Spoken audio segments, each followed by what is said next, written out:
Hi, everybody. I think you should be able to hear me. And if you aren't, let me know by, let's see, I need to kind of figure out a couple things here.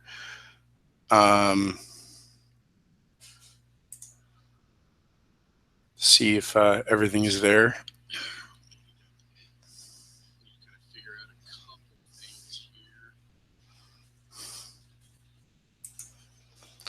Right now, can you hear me?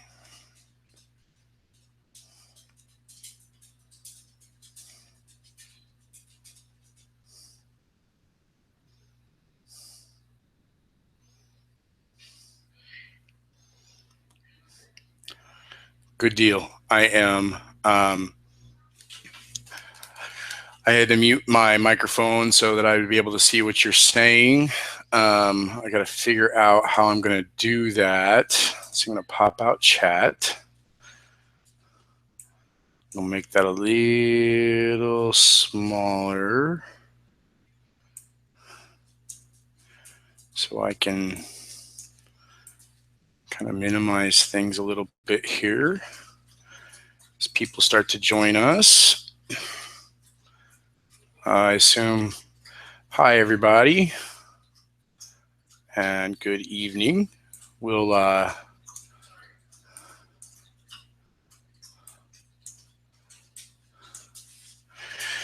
good for you, Ryan, because I have my Diet Coke right about right here, and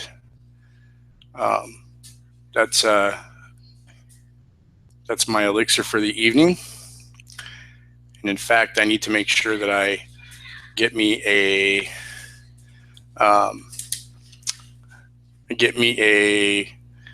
paper towel so I don't drip all over my table here. So hold on just a moment.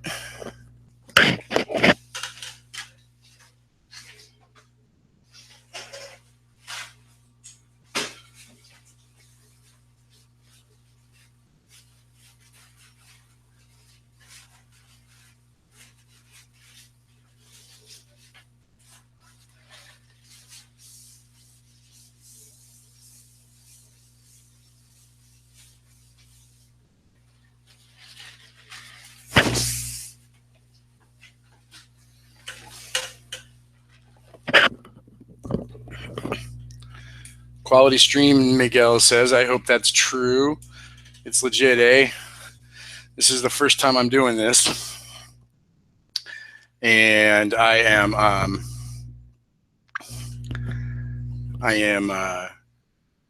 doing this for the first time ever.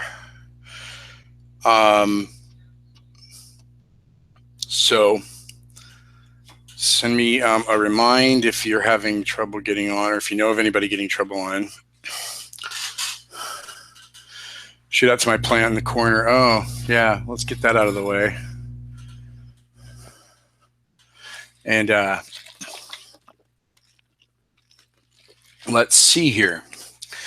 As we wait for a few more people to join us, like I said, I basically go to the online tool I have available for you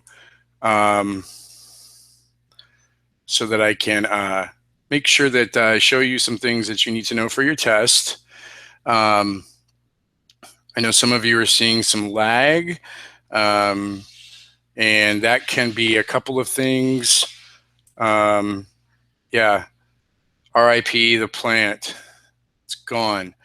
I know that some of you might be seeing some lag, and that I'm sorry. I don't know if that's my end or yours, but no, the plant is not coming back.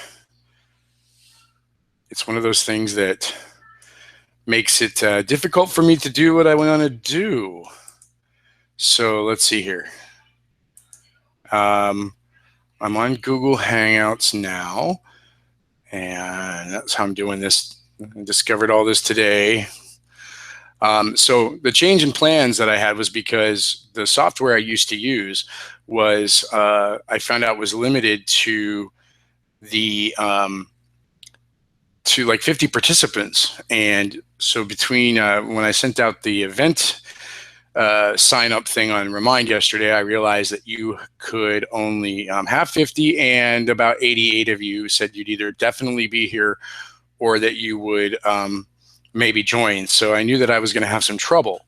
So I was testing out a couple platforms today, and you guys helped me a little earlier, which was awesome. So thank you for that.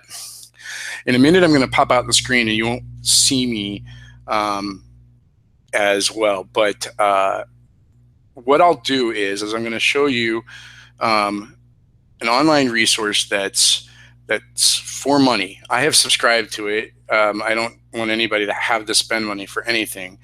And then I do this like I did if you were at any of the after school study sessions, where you get to see what, in this case, real AP stimulus questions look like. And those will be the questions that will be on your test tomorrow. And those stimulus questions will be set up so that you have a little document or a painting or a graph or something, and then you have a series of questions, 4 to 5 questions max, about that stimulus. And so you get to see what those look like tonight, and then we'll go over some of the answer choices. Some of them are easy, some of them are harder. We have 2 time periods and lots of different categories to study from. So I won't go through necessarily all of them right away, just to make sure that we get kind of a representation of them. Study session is supposed to go to roughly about 9 o'clock. And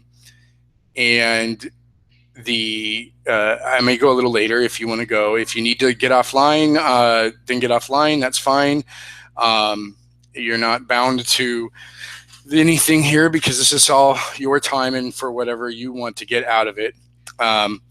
So there's one thing I'll show you before we get into the special thing I have, and that's going to be the study links I put up tonight. So I'm going to give you some very, very specific advice about how to go forward for the night before your test and when you're done with this study session, because basically you need to make sure that you understand that you can't learn new information tonight. It's not probably a good thing to do. And to compile that stuff that I made for you today and get it out to you sometime in the 4 o'clock hour took a little more time than I thought it would, but some of it there, the videos in particular, what I recommend you use. So I'm going to pop out to the screen for just a minute. And I'm not looking at you right now. I'm not looking at your chat at the moment, so give me a second. And what I'm going to do is I'm going to go to my website. And on my website, you'll see on the pop-down menu now, under helpful study links, there's now one that says APUSH period 1 and 2. Period 3, I'll have up much earlier for you, and before it's time for you to study for your next test.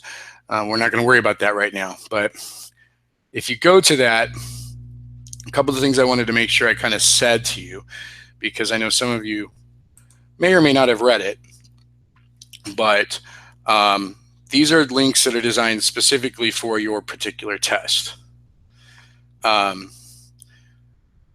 Thank Roscoe on that information about the echo. I'm not sure if I'm going to be able to fix that or not. We'll see what we can do. But I know a couple of you really liked your Kahoot!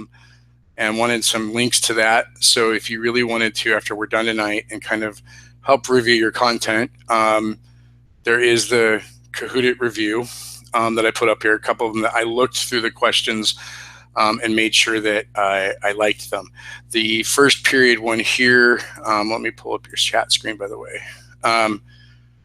So the first one here is the one I did after school on Thursday, but we're not all of you were there, and we didn't go through all of it. We only went through about 26 questions, I think, and there's 50. So there's some more questions that you get it. Oh, whatever. Thank you, Sammy. So it was so Kahoot, and then you have some Quizlets here that I went through and made sure they looked pretty good. This outline of key concepts. Now, this would be a big tall order tonight.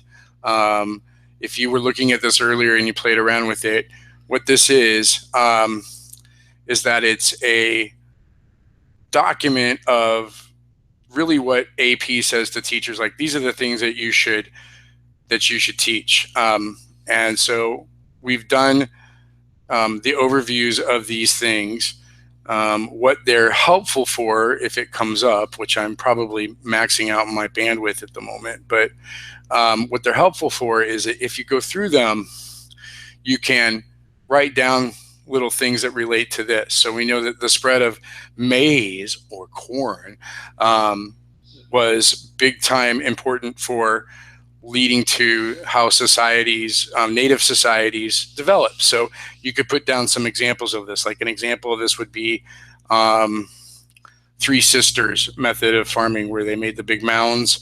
And you might remember the mounds that are set up where they would grow 3 different crops in one little bitty mound. And I don't mean mound societies like the big Cahokia mound I showed you in class, but little mounds where they would plant the crops. So it made efficient use of the land. And we all know that when people begin to farm, it tends to encourage stabilization and development of more complex society and all those things. So you can write those things down there. But right now, what I would do when I was done tonight, if I was a student, is I would make sure that I went through these video reviews of the key concepts. And that's because these are, what these are good for are just kind of reminding you of the various topics that align to how AP is taught. These 2 videos here are about 10 minutes each, and they're from a history teacher. Adam Norris is his name. And they have kind of just an overview of all the topics that kind of apply within these. These get a little more specific. Again, they're about, really, they could be anywhere between 5 to 10, 12 minutes, maybe each, specifically about each of these big, broad overview topics. And again, I recommend at this point, you just watch, maybe make a note, a little note here or there about something specific that you either weren't familiar with, maybe we didn't flesh out in class, but it's in your reading, one of those things, so that you just have some familiarity with it. Because what's going to happen at this point is you can't really cram any new stuff in between now and tomorrow. And my biggest recommendation is that when you decide to go to bed tonight, that's the last time you look at anything for studying.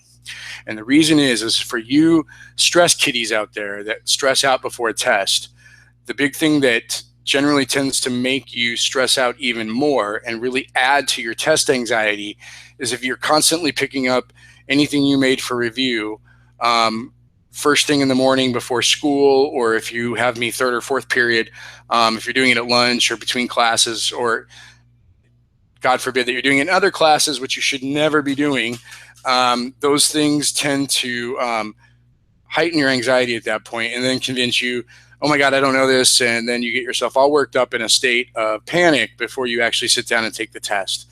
So for some of you, if you've done some studying up to this point, and after tonight's study session, maybe it's good that you just stop after tonight's study session. What you know is what you know. What you don't know is what you don't know. And I think that you'll see that between the stimulus questions and the answer choices that are there, you'll find that these aren't as difficult as your quizzes, and you can usually reason out an answer. So you're not going to be able to memorize everything, and nor are you expected to. You're supposed to be able to use what you are able to bring up from your memory and answer questions. So now I've got topic videos here on specific topics. So tonight, for example, if there's a question about the encomienda and you don't remember something about it, maybe tonight you look at this one video about the encomienda system real quick. But if you try to watch all of these are, some of these are by Dorky History Teacher, some of these are by Southern Guy, some of these are by Adam Norris. And if you try to look at all of these different topics tonight, some of these videos are long. But if you're looking at, say, you're having some issues between keeping straight the New England colonies and the Chesapeake colonies or those sorts of things, then this would be a good place for you to go. Watch a 5 to 10 minute video, maybe remind you of that. If you don't know a few things, this would be a good place to look at. So there you go. That's what this is all intended to do. Of course, if you go to the main Helpful Study League page, you've got here that you have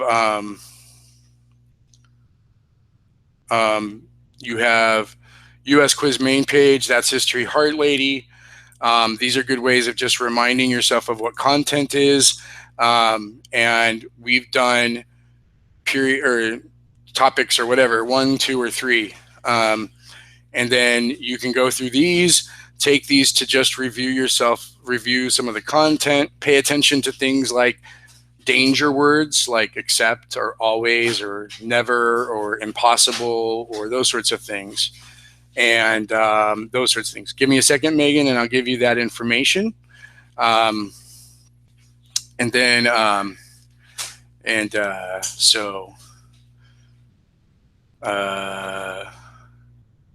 anyhow, now, a couple rules here when I'm looking through your the YouTube chat here. Besides this one, whoever Dear Pudding is, that's funny. Make sure that you're being polite to each other, and remember that you have this is public school, and people are here not to get any mean responses. No mean people. Mean people suck. We don't want that. So there you go. Now, here's what's on the test tomorrow. Or no. Let me rephrase that. To answer your questions now, there is a multiple choice section. It's 55 minutes. And you get 1 minute per question because it's 55 questions. And then there is, right now, I'm going to give you an SAQ, one SAQ. I may decide I don't want to give you an SAQ just yet. So you can't persuade me. The chat on the hill, that's great. You can't persuade me to make sure that I do that. But you can know that if I decide to do it, you'll know. The SAQ is not weighted the same as multiple choice points. It's weighted roughly like about a quarter of what that grade is. So multiple choice is straight points, and then so what, 55 points. So you're roughly looking at no more than 15 on this one. So in any case, that's Abby's praying. Or Hallie, or no, Abby, sorry, I'm trying to watch it. So, I'll make that decision. So, okay. Yeah, leave a like on the stream so I can have all the feels tonight, all the good feels. Yeah, I'll tell you all the test answers, and I'll put it out there so that everybody can watch this next year and get all the answers beforehand. So, okay, here we go. So this is from Albert.io. If you choose to use that, it's a great resource. But let's look at a few things with pre-Columbian native life. Now, remember, one of the things that you're going to see here is that you're going to see what real questions look like that will be similar to what you see tomorrow, not the exact questions. No J gods and all that stuff. But so whoever disliked this video, you get an F.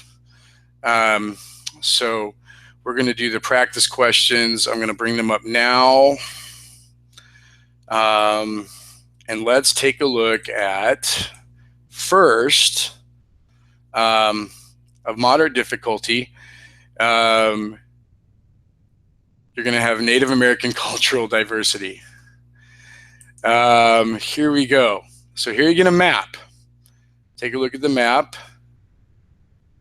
And here's a very nice little tip for you. I'm just going to let you watch this tip. So You can have one or more correct answers. Make sure that you're reading everything carefully. Don't worry about that. That's for this. Don't worry about that. Don't worry about that either. Okay, so here's a map. Cultural areas of North American indigenous peoples at the time of European contact. So what I will do is I'll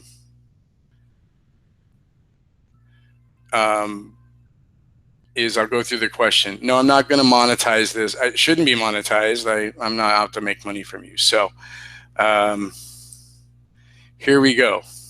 Which of the following is the most accurate statement about Native American societies in 1491? Now, here's how I do this. I go with answers that you give on your chat here, and tell me, and we're going to see, and then I might call one of you out and say, you're going to be the one to make the decision. So here we go. We have, they were homogenous in their social organization. They formed diverse societies and economies based on part of their interactions with the environment. Their uniform religious beliefs led to hierarchical society with rigid gender divisions, or their social organizations were quite similar to those found in Europe and Africa at the time. So I'm getting lots of B's. So I'm going to scroll back up, take a look. What is the most accurate statement about Native American societies in North America? I'm getting B's, B's, B's, B's. Somebody said E, ha, ha, ha. And then let's see. Look at that, you're correct. So let's take a look at your explanation. And what's nice about this is that take a look and read for just a second as we look through this, what you're looking at, what's incorrect. So we know that there's a great amount of diversity. This should be a basic thing for you to know, that if there was less favorable agricultural systems or an environment for agriculture, let's say, you found a little more nomadism, and that there would be some hunting and gathering. Albert IO is not free. Answer A is incorrect, and that's really what you're looking at. And this is what I was telling you in class. So let's look and do some test building vocabulary for just a second. So I'm going to ask, since Barack Obama is here, I hope the government isn't watching that. Barack Obama, what is homogenous?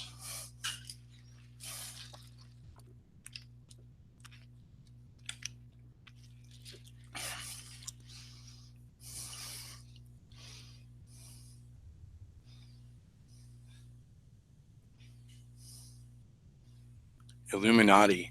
So Barack, tell me, what is homogenous?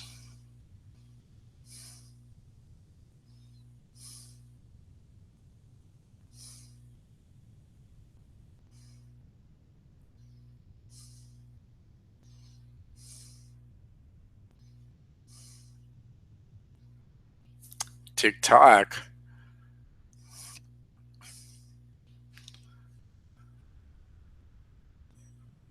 Come on, Barack. Native American societies. What? What are you saying here? Wait. I gotta. Had homogenous hunting and gathering cultures. Yes, I know that. So what does homogenous mean?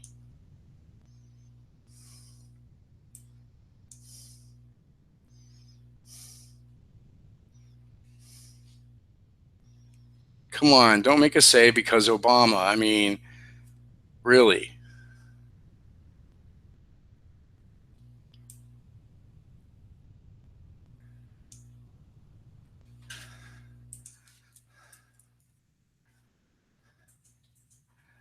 Okay, so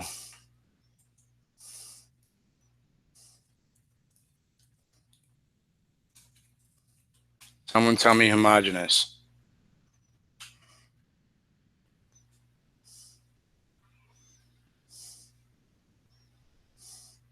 All the same. So, thank you, everybody else. Now, I know there's a delay. I didn't tell it to delay. Sorry.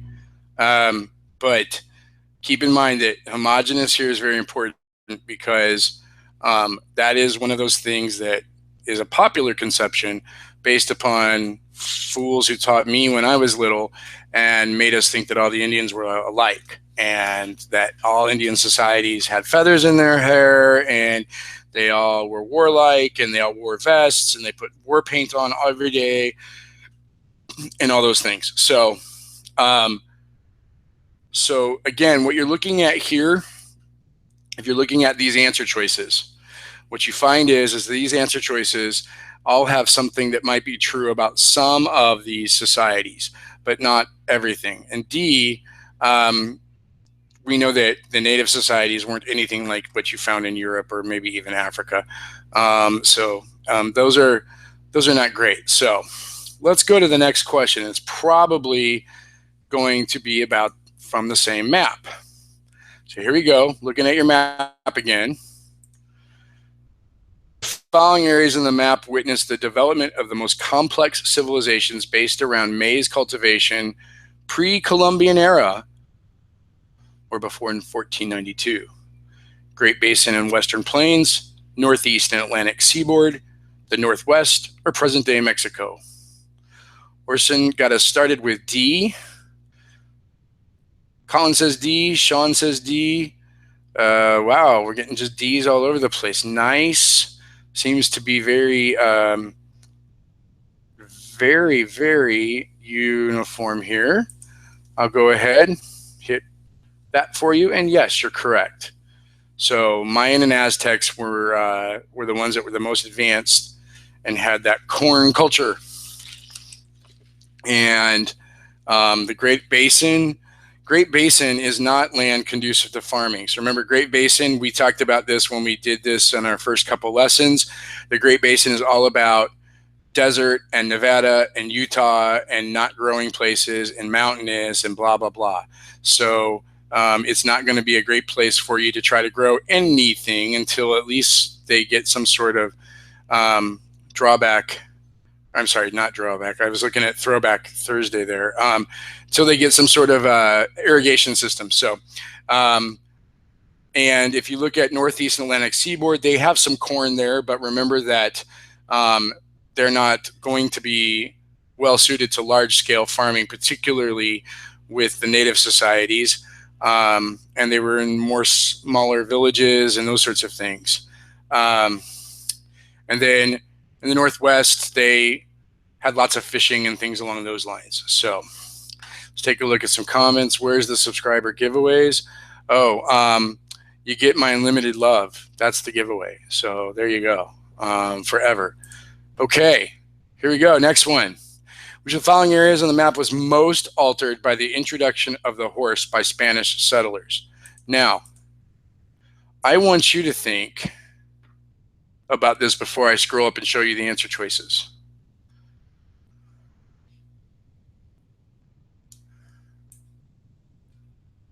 Stop with that. Baby, don't hurt me, crap. So David Gallen's going to say the plains. Safi says the Southwest. Plains because they chased bison. Plain peeps. Plains, plains, plains, plains. Okay, so you've made a prediction before you read your answer choices, which can be a good study strategy, my friends. So let's look. The Western Great Plains, Northeast and the Atlantic Seaboard, the Northwest, or present-day Mexico. Look at this. Horsies. Nice. I'm seeing some A's. I see a Q, which doesn't work.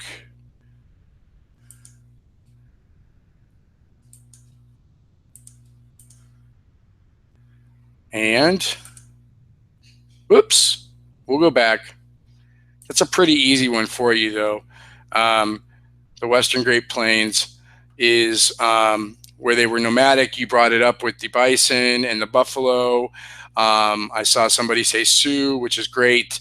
That's good to keep in mind that that you have that. So they're not as radically they're not as radically going to be as altered as what you see in the Great Plains when the horse comes. So awesome, you guys, great. Okay, we're going to get another question here. Now we've got a picture, and what it says here is, and I know how to pronounce this because it's I went to school in Arizona, but this is Canyon de Chelly National Monument, White House Ruins. And so whichever one's Pueblo. Can we do one test answer per dollar? No, there's no dollars and there's no iPhones and all that other crap. So we look here, we're seeing Pueblo, and you're saying Pueblo. So be those Pueblos though. Anasazi, okay, so that's really interesting, Barack. President Obama has asked if it would be Anasazi. And so let's look and make sure that you're right on your answer B. That is correct. Now, what's good about the right? So what's good about what Barack said, and Zhang 5217, what you said was great, is that Anasazi also were building Pueblo type structures like you see here. So think of like, these are like apartment buildings and they had ladders going up to the top. But that was before the time period. What you do know here is that Anasazi is not listed, so you can't choose it. But your Cherokee Indians, let's see, do you remember where the Cherokee are located?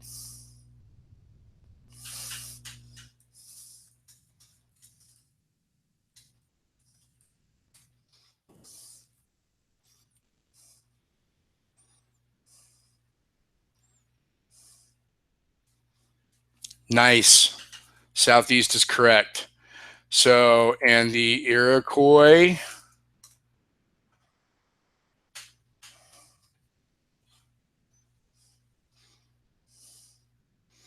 Northeast by New York, correct. So, and then we have, let's see, the Algonquin.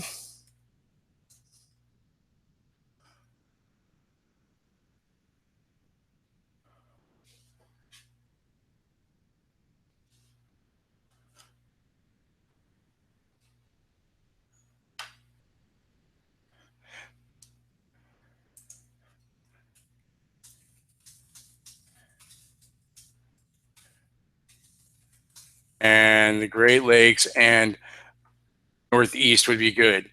So you're going to find somewhere French. So yeah, so if you look at, you do get some around Illinois, Creighton. You see some Algonquin going across the Great Lakes, like from say Western New York through parts of Pennsylvania, Ohio, in Canada on the other side of the Great Lakes. So those areas are kind of all associated with where you would find pockets of Algonquin. So if you start around where you see the Iroquois, you can kind of lump the Algonquin going into just about where Illinois, Wisconsin, Michigan are at today. So that's just, and that's just off the top of my head. You don't have to know exactly where they are, and you won't be shown a map and say where are the Algonquin. So here we are still at the same, excuse me, we're still at the same image. Based on the image, which you see there, which statement below best describes the Indian tribe that inhabited these ruins? It was nomadic, moving from place to place. The tribe built these structures after Christianity. They lived in a permanent structures as part of a community, or they sought to model their structures on the homes found in Europe.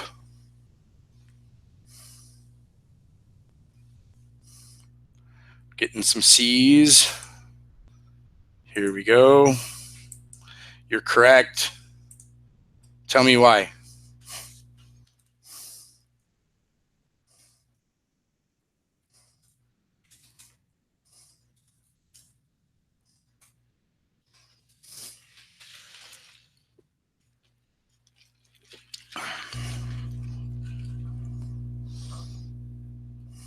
Because why not? They have homes there. So here's the picture. Because they leave, let's see. Why would they build giant stone houses if they moved a lot? Well, maybe they just, maybe that was a summer home. But no, that's not the case. It's for protection. They grew maize. You can't exactly move these around. Too complicated to be non-permanent, built before Europeans. There you go. They built into a cliff. I don't think they'd move. You're all correct. There used to be a river there. Yes. In fact, if you do go to Arizona, you can go up around Sedona and you'll find some of these at what they call Montezuma's Castle, and it's right by a river. So, okay. So let's see another one here. Here's an excerpt. So here's a perfect example of one that you'll get on the real test that that would be, this is a statement by a historian. So looking here, although the idea of America today carries with it features of a modernized, technological, sophisticated society, very remote from the life of continent's Aboriginal peoples, there exist some intriguing arguments for these people being archetypically American. They were immigrants, they were mobile, and finally, like Americans of a later time, the Americans were extraordinarily varied in cultures they developed. Because of this remarkable cultural and religious diversity stretched over both space and time, it's difficult to be both general and meaningful in discussing Native Americans. So, all right. He started his career as a YouTuber. Okay. So, which of the following statements most accurately describes pre-Columbian life? Great Plains tribes such as the Lakota and Blackfeet were adept at using horses. Northwest tribes such as the coastal Salish and the Clatsop were dependent upon salmon and other fish for their diets. Buffalo was the primary source of food for tribes in the Southwest, such as the Navajo and the Utes. The tribes of the southwestern woodlands, such as the Creek and Chickasaw, developed complex agricultural societies built upon cliff dwellings. Ooh. So I got some B's. I got a question mark. I saw one. Let's choose B. And you're right.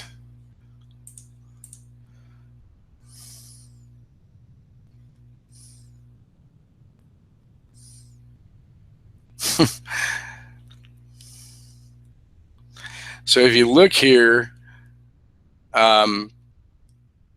what's really important to understand is that when you're looking at these things, again, you've got some factual inconsistencies, like with D. We know that the southeastern tribes did not live in the cliff dwellings. There's not really cliffs there. And then C, we know that there were buffalo running around, but that would have been more about Great Plains. So what they did here was, if you look here, they've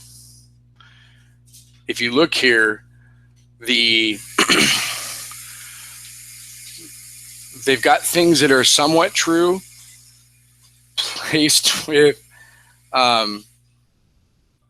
I'm not an Abercrombie model, thank you. But they have things that are placed here that are true, placed with things that are factually incorrect. And that's, again, one of those things that they can do to you to try to see if you're paying close attention. You're going to know that buffalo was the primary source of food, but not in the Southwest. The Navajo and the Utes, some say, Utes were mostly like in Colorado, parts of Utah, northern Arizona, northern New Mexico. That's where they have. No, I'm not a model. Thank you, Ryan.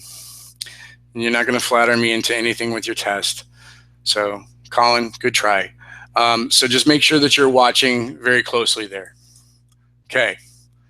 Same passage. So if you look here, which of the following best supports Williams' assertion that the Native Americans were a mobile people? The Cahokia, the Anasazi, the Lakota, or the Choctaw?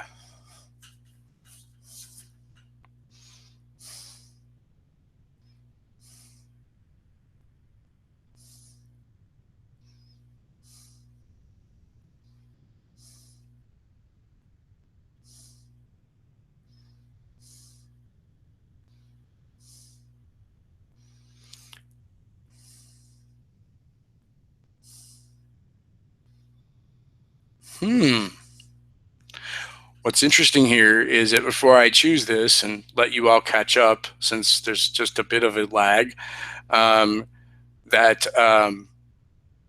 all of the above, they had something. So is that some of you have question marks. So I'm going to go with C. It was the most frequently given.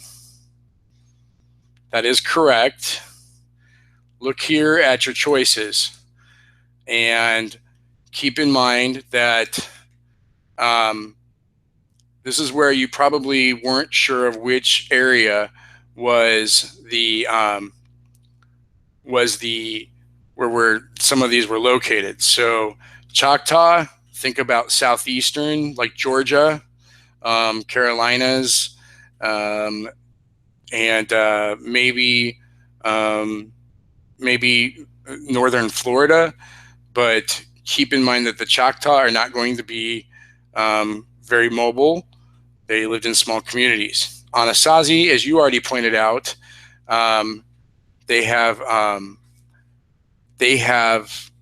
the cliff dwellings. They live in the Southwest. They live in parts of Chaco Canyon that says here in New Mexico. You also have Anasazi in Arizona. A is incorrect. Cahokia is going to be probably the biggest Indian metropolis, Native American metropolis in the, as it points out here, in the current day United States. So outside of down in Mesoamerica, current day Mexico and around there, you're going to find that Cahokia is going to be the biggest place. Then again, it would not be mobile. So C, the Lakota are located on the Great Plains. Now, Colin Campbell, you asked, the Choctaw aren't mobile until the Trail of Tears, except the Choctaw aren't the ones involved with the Trail of Tears.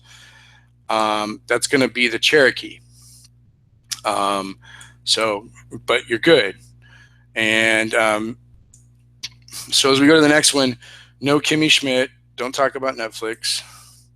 So here we go. Same excerpt, another question. So which of the following is true about pre-Columbian societies? They were economically isolated, tended not to trade with each other. They often developed specific cultures that had characteristics dependent upon using the nature of their specific geography.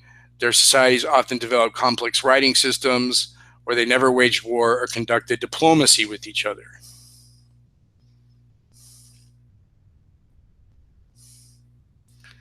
No comments about Cherokees, please. That's not something that I would encourage. Thank you. Keep it as if you were in school, because this is a school activity. Okay, so you're saying B, and Colin is being facetious, I hope, because B is the right answer. So taking a quick scan of this, we know that geography is very much is part of how any society before modernization comes. Geography affects very much about it. Very much about how it develops, how it lives. They do have extensive trade. We know that that's not at all true that they weren't trading. There were many societies that maybe had some form of communication through art, but they did not develop a writing system. They might have developed communication through pictograms, but we don't have an alphabet. But that's going to be pre-Columbian. Don't worry about what you know later. And we know that they do have warfare and alliances. And they're not European, but we know that that's going to be kind of what that is. So you're getting a sense of some pre-Columbian Native American societies. Let's take a look. Let's take a look back to the guide here before we move into anything else. Are there any questions? Oh my goodness.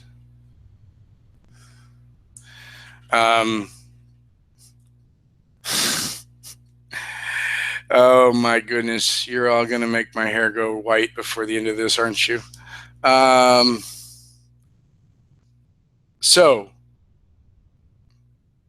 who has a question?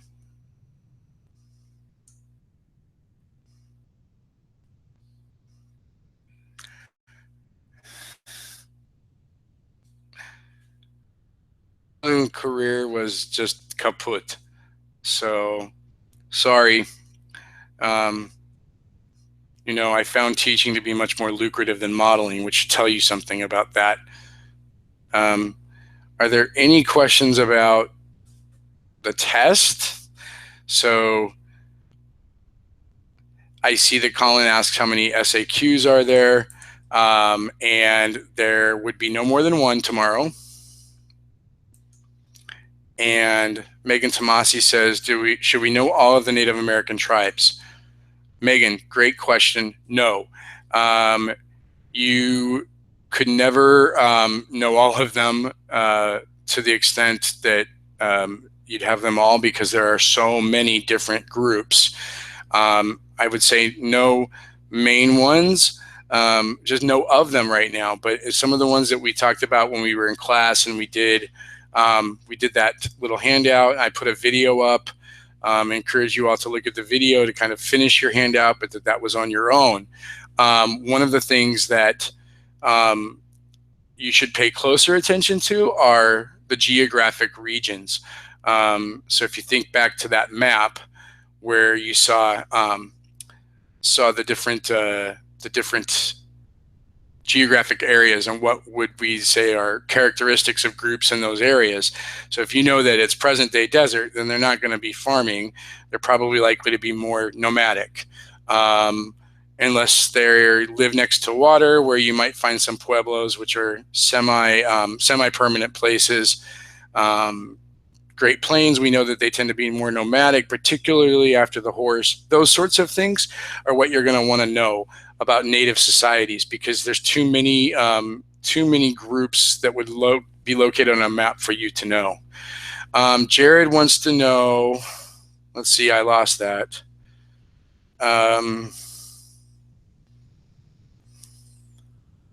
Jared wants to know what the people in the Southwest were like.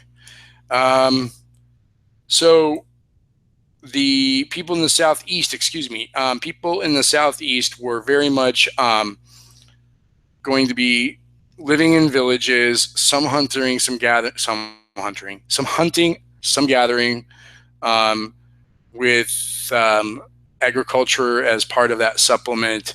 And they're not going to be happy when people start encroaching upon their lands, just like any other group. But you're looking at, in the Southeast, I would say if you had to come up with 3 different types of groups to remember and associate, you would say Cherokee, Choctaw, and maybe Mississippian, because some of them could extend into the Southeast depending upon where you're looking. Can I explain the Southwest versus the Southeast Indians base their economy on? So that goes to a little more. That will be basically, they're all going to have their economy based on local, what's important to local. So keep in mind that native economies are going to depend upon how much contact they're coming into with other people, and how much do other people have what they need. So if you're looking at how the native economy ends up developing, and if they're going to be like, say, down in the Aztecs or maybe even the Incas, we know they were very much involved with trade and commerce with other groups, and developed their own empires because of the contact that they end up having.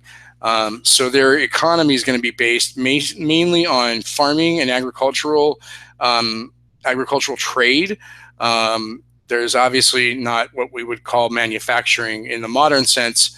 There's typically a barter-based system that, if we're going to generalize any of the societies, you're going to find barter-based systems that would be kind of situational based upon whatever it is that one group they've come into contact would have and they'd want, and vice versa. So it's a very general answer to that question, Jared. It's a good question. You won't have to know anything in utter detail for this time period in that. Safi says, I hear it's a lot of document analysis. It's not so much document analysis as document stimulus. The stimulus helps you come up with, maybe you might be directed to look at it real quick and maybe come up with an answer that's related to what you see in the stimulus. And you'll see some more in this. Let's see. Are we going to get any cram time in class? No, we're going to start as soon as we can so that we can make sure we also do Constitution Day Part 2. Which native tribes should we know well? I think we've hit that one, but if you know groups like the Pueblo, particularly the Pueblo Revolt, if you know the Choctaw, the Cherokee, the Iroquois, and the Iroquois Confederacy, kind of know about them. Lakota in the South, in the Great Plains, the Mississippian groups, like Cahokia Mound Builders. Those are all ones that you should know. Should you know all the Spanish conquistadors? No, I don't think so. You're not, I mean, know what they did. And there's a couple names that might come out a little more prominently for our test, like you have Hernan Cortez, who was known for being one of the lead conquistadors for down where the Aztec Empire is. But you should know that basically what the conquistadors, how they basically represented Spain, their goals for conquering lands, and more specifically, you should know how they interact with natives. Will the questions be more read as document? Let's see here. Let me pull this out.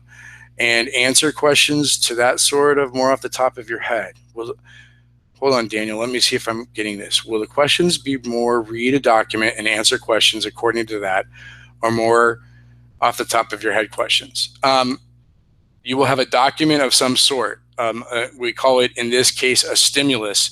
And the stimulus is basically set up where you have stimulus questions are going to have those document excerpts or an image, a map, a painting.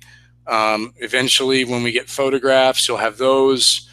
Or you could have even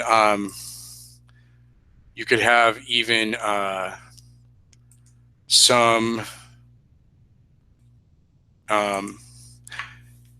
You could even have some of the. You could have like a graph showing you some sort of statistics of some sort. So those are going to be the stimulus-based questions. Ty asks, when you say one SAQ, does that mean a 3-part one like the ones we did in class? Yes, Ty, that is correct. It would be the A, the B, and the C. Do you need to know about the Spanish? You should understand the Spanish as far as what their colonization efforts were, particularly compared with, say, the French or the English. That's going to be where some of your more important knowledge comes from. I think I pointed out in class, you definitely should be familiar with the encomienda system. you should definitely be familiar with the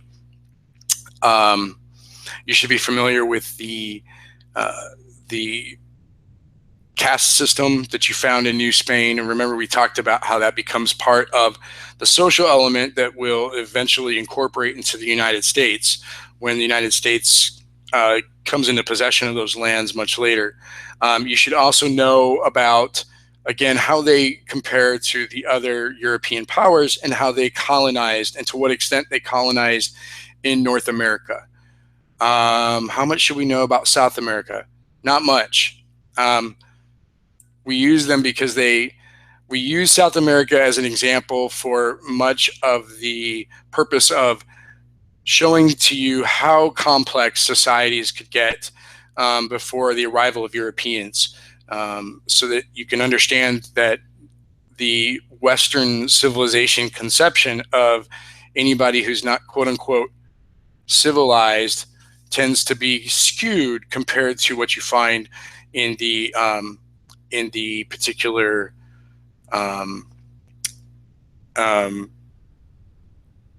the particular conception of what we know the native societies to be.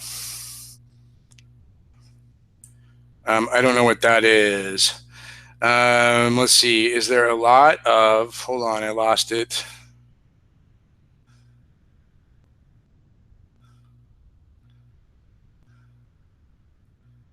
What food source was most prevalent in the Northeast versus the Southeast? Is there a lot of reading excerpts and short quotes that the question asks about what the person is saying or the analysis of what the person is saying? So, Safi, that is not going to ask you so much about, it's not going to be like a FIA analysis, if that's what you're asking. It's going to be more about the idea that you have I'm sorry, I just deleted your message on accident. My apologies. It's going to be more about what kind of information relates to what you're seeing in the document. It may ask you which one of these is a specific event that most closely relates to what you see in the document, those sorts of things. Is the test going to be more detailed or conceptual oriented?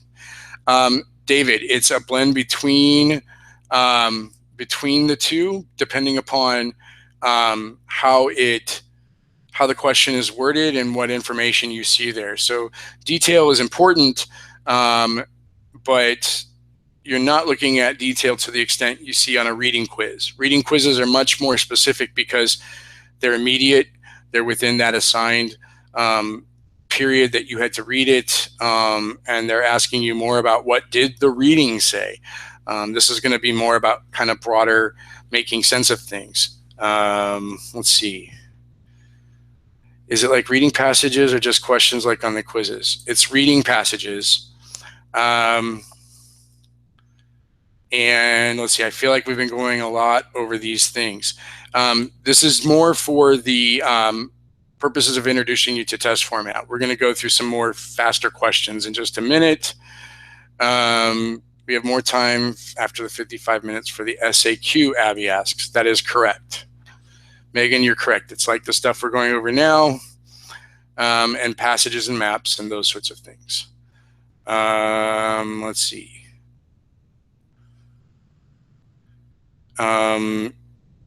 Ethan, I wasn't a model. I don't know what this is. I'm kind of scared. Unless you run out of time to practice, one would be fine. You're correct, Colin, on that one. It would be different, Megan. If we do an FAQ, it will be different than the last two. Let's see here.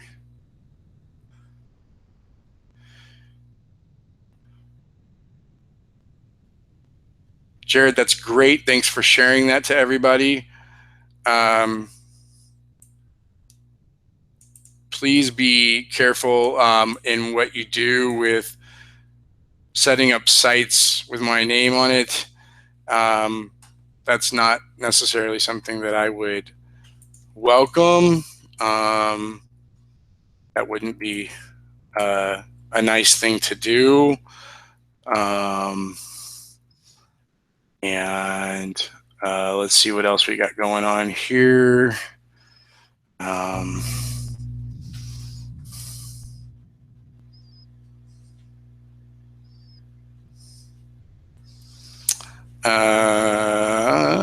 Let's see what else we have going on in the chat where you want to ask me.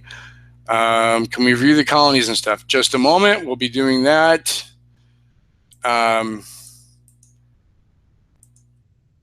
And we'll take a look at the colonies and such. And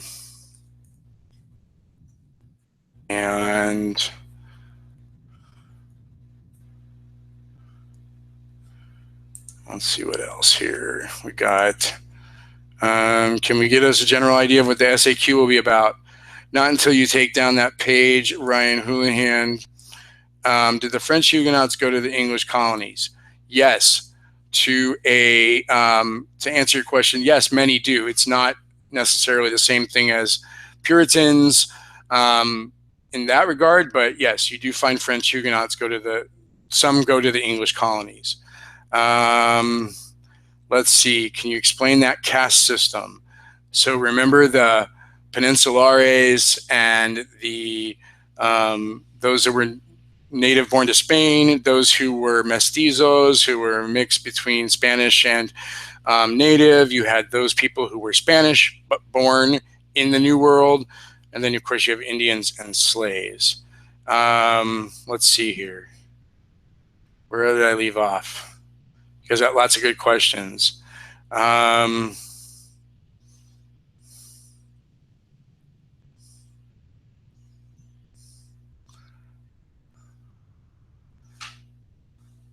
Will the SAQ be more about the last part of the unit or the first part? Not necessarily. It could be basically what I'll do is you'd have a different one for each class. It can come from any part of the unit. Let's see here. Mr. Vanover needs to see that website. Is the test more specific than the World History AP tests? The WAP tests are a little more on the general side. So you're going to see a little more specifics, but what you didn't have in World History AP tests were basically the same thing as what we'll have now is that you'll have the stimulus-based questions for AP US History. Those did not exist last year for you in World History. So while they're more specific content, there's not necessarily as much in terms of generalizations. You do have the stimulus to there. Then I think you'll find that they help jog your memory. Hi, Aaron Tanaka. Let's see here. Look at the website, Mr. Vanover. It's rather great. Can we do colonies in just a second? How much are we going to need to know about the Dutch and the French? Just a little bit. Know about New Amsterdam with the Dutch. Know about why the French were different than the English and in what way, and how they interacted with natives. Let's see here. That's a great site, Daniel B. Great for passages and stuff. Love it. And I think you're right, Abby. I like that. That's great. So, okay, here we go. Let's go over and go back to the screen sharing, and we'll go to, we're going to go to the,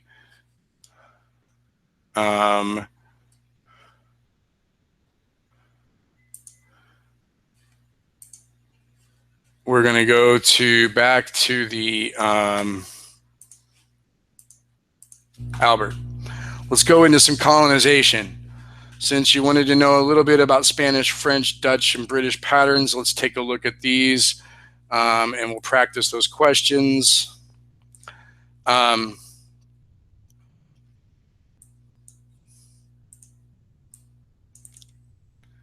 on, sorry. There was something about how the Spanish brought African slaves to the New World, but did the English get African slaves from them? Because I thought that England set up a whole transportation thing for that. Yeah, that is true. Let's look at that, particularly Megan Tomasi. Let's take a look at this. Here you have a stimulus. So here you have Richard Hakluyt. That's a very Dutch name. A discourse on Western planting. So a brief collection of certain reasons to induce Her Majesty and the state to take in hand the western voyage and planting there. This enterprise may stay the Spanish king from flowing over all the face of that waste firm of America if we seat and plant there in time. We shall, by planting there, enlarge the glory of the gospel, and from England plant sincere religion, and provide a safe and sure place to receive people from all parts of the world that are forced to flee for the truth of God's word. The fry of the wandering beggars of England that grow up idly and hurtful and burdenous to this realm may there be unladen and better bred up. So, here's your question related to that. Which of the following became the primary system of labor in Virginia until about 1680?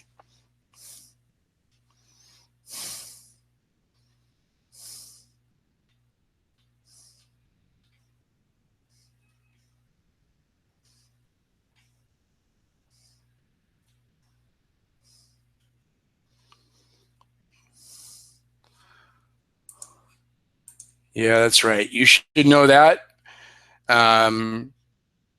D is the correct answer. Take a minute and look over some of this explanation for you for just a moment, where I will take a brief break. It's about 8:55. At this point, I'm going to go to about 9:15. We'll see where we're at about that point. Take a look at this. I'll be right back. And be nice on the chat.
Okay, back.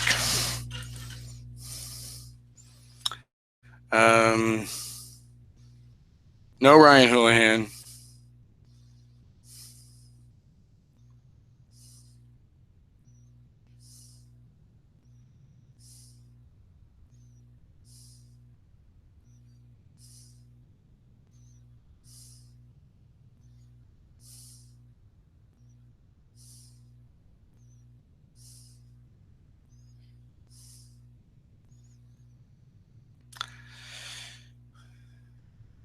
So,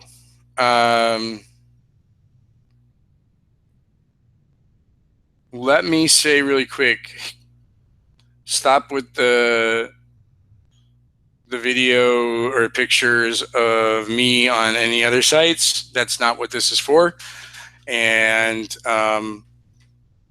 if that's the case, I will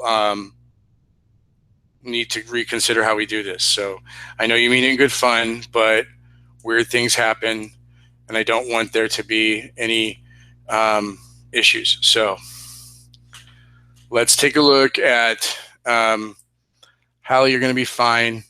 Let's take a look at the next question. Here we go. Same stimulus. And look at the question. Which of the following most contributed most to England surpassing Spain as a colonial power in North America during the period 1588 to 1763? Native American resistance to the Spanish was more brutal than against the English. The destruction of the Spanish Armada. the Spanish economy suffered from major deflation, or the War of Jenkins' Ear and the Treaty of Aix-la-Chapelle, 1748.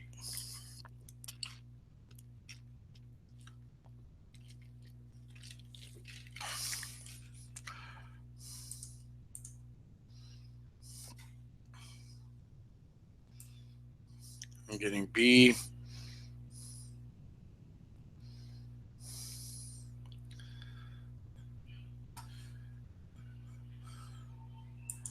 Okay, here we go. That is correct. We know that the Spanish Armada was defeated by the British. They not only got a bunch of their gold and such, but it also meant that Spanish would begin to go into decline. Now, it'll be a long decline.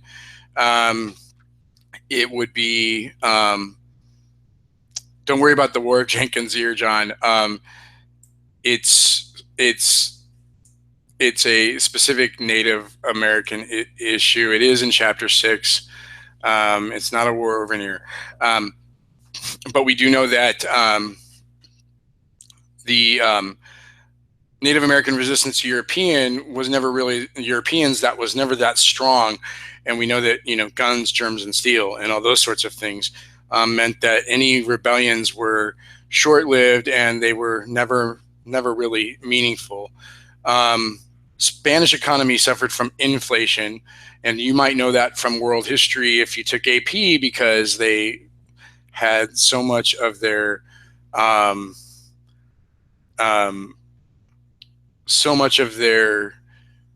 particular economy was being flooded with silver from the New World. And the War of Jenkins' Ear is going to be something that becomes known in Europe as the War of Austrian Succession. And that's not going to be what will cause all of that. So how much of this Chapter 6 stuff is going to be on the test? Not the whole bunch, just a little bit. Okay, let's go back to this question. Let's keep it on these questions for you real quick, all right?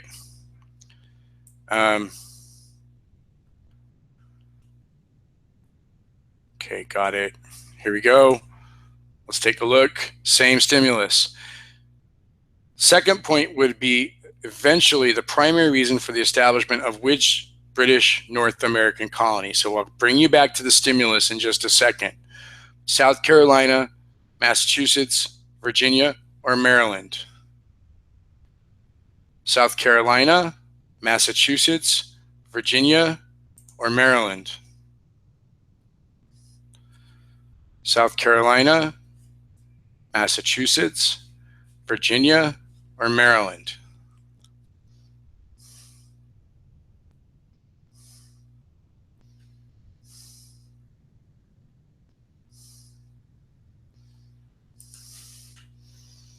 Okay, we got B going on here.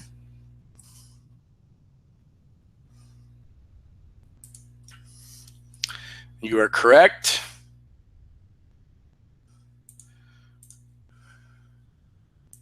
Because New England, that's correct, Abby Young. So keep in mind that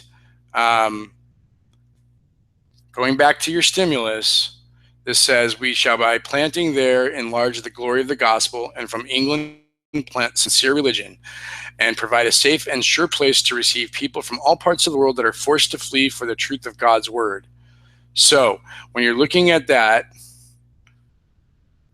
now, interestingly enough, you are looking at Maryland, and that's a good point to keep in mind, is that Maryland was originally founded for as a haven for Catholics, and that's fantastic, and I love it, and I'm glad you're remembering that. But if you're looking here, look at the year, 1584, look at the question, the primary reason for establishment of which British North American colony. Maryland was a place that would be used as a haven for Catholics, but this is where you have to look at that 13 colonies chart that I put up for you guys, and keep in mind the original founding of Maryland, and that whether or not what kind of colony it was in terms of the different types of colonies that could be chartered. So remember that sometimes a colony is chartered not necessarily for the reasons chartered and thus founded, not necessarily for the reasons behind which it was settled. And that's important to keep in mind. That Massachusetts was founded and established, that's the word you're looking at, for the purpose of religious freedom and for fleeing because of their mistreatment in England. Okay? Okay. So if you're looking here, Maryland was founded in large part in 1632 as a safe haven for Catholics, even though they were always outnumbered by Protestants in the colony. You don't probably know this, but this is something that you could write down in your notes right now. If you did not know who Richard is, he is a Protestant minister. And Catholicism is basically going to be essentially something that you are going to look at, that it will motivate the founders of Maryland, but it's never going to be simply because they're not getting any kind of worship. So great on the celebration of the APUSH. All right, so look here, seal of New York City, 1625, which Europeans originally established the above settlement in 1625.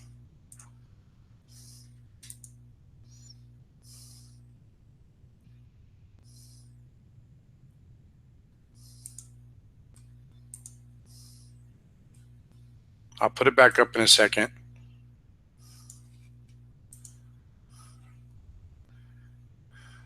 The Dutch. Yeah, that's pretty clear. So glad that you know that. What conclusion during the early colonial period of New York can be drawn from the study of the above seal? So take a look at that.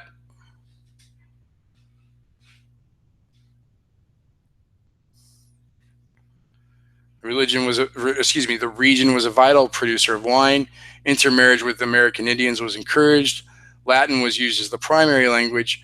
Fur trading with Indians was a key economic activity.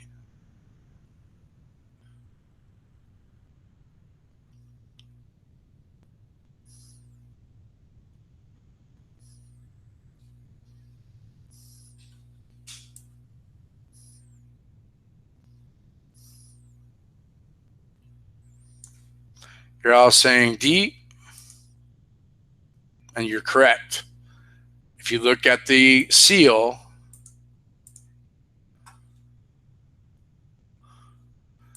primary source kind of bias kind of stuff. If you look at the seal, you can see, first of all, these are the blades of a windmill, so characteristically associated with the Dutch. You see barrels and you see beavers. So we know that that was a big time fur commodity in Europe, and that going back to this, fur trading was a key economic activity. So the seal of New York City from 1625, we know celebrates that particular heritage. Jared says, beavers was a French thing though, wasn't it?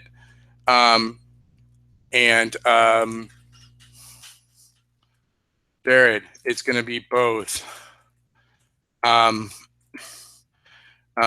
Remember, the Dutch don't stay there long. The French are most associated with it, but not the only people. So keep that in mind. Also, Nick, you will get the source. It always shows the source. So Definitely a good question from you guys there. Let's take a look here. Here we go with John Winthrop, a model of Christian charity. How did the Dutch get the materials to make a colony? They cut down trees, Ryan, and they built things. So, but take a look at this. We must be knit together in this work, as one man. We must entertain each other in brotherly affection. We must be willing to abridge ourselves and our superfluities for the supply of others' necessities. We must uphold a familiar commerce together in all meekness, gentleness, patience, and liberality. So going down and kind of keeping an eye here, the eyes of all people are upon us, so that if we shall deal falsely with our God in this work we have undertaken, and so cause him to withdraw his present help from us, we shall be made a story, and by word through the world. So, the influence of Jesuit missionaries, which was a cause of the sentiments and goals described above. Jesuit missionaries, shared history of what they viewed as Anglican persecution in England. New England colonies became united in the face of Catholic Spanish threats in North America, where the growth of Enlightenment literature in England influenced Puritan theologies. I'm hearing B or D.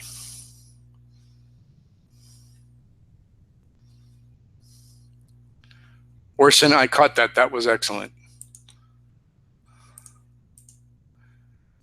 So I'm hearing B.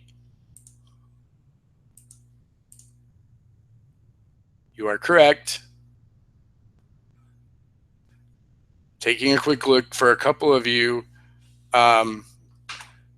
is an SAQ going to be based on excerpts or stuff like that?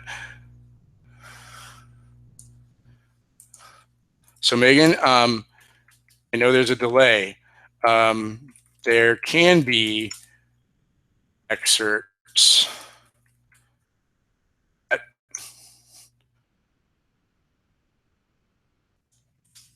the next unit. And I'm only typing that because I know there's that delay. So keep in mind that D was one that some of you said, take a look at this. So the Enlightenment ideas were not very much known at this point. So that's going to be kind of important to understand there. Let's see, got a question. How does the level of difficulty of this compare to the test? Roughly the same. Test may be slightly wordier in some cases. So this gives you a pretty good approximation of what your test may look like. I'm not going to address your questions about SAQs with documents just yet, because if you get an SAQ tomorrow, you're not going to have a document attached to it. Right now, you're just going to get like you got for our practice ones. So don't worry. And we're going to go to the next question so we can try to get a little more content in for you. Same excerpt, same stimulus. How did the goals described above impact settlement patterns in New England? Developed communities that fully integrated American Indians, large spread out plantations, communities developed as close-knit towns, or they banned immigration of non-Puritan groups.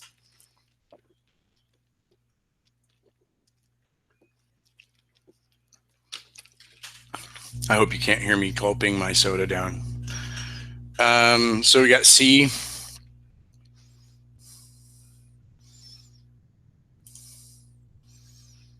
You guys have been paying good attention. You are correct. And keep in mind that, remember that missionaries and Puritans, well, they will try to convert some of the natives in the group. It's not going to be like the Catholic or the Catholic French or Spanish, and even the Catholic French isn't going to be quite as determined, maybe, if that's the best way to put it, than the Spanish are going to be. They're certainly going to try to convert, but they're not going to try to do it so violently or forcefully.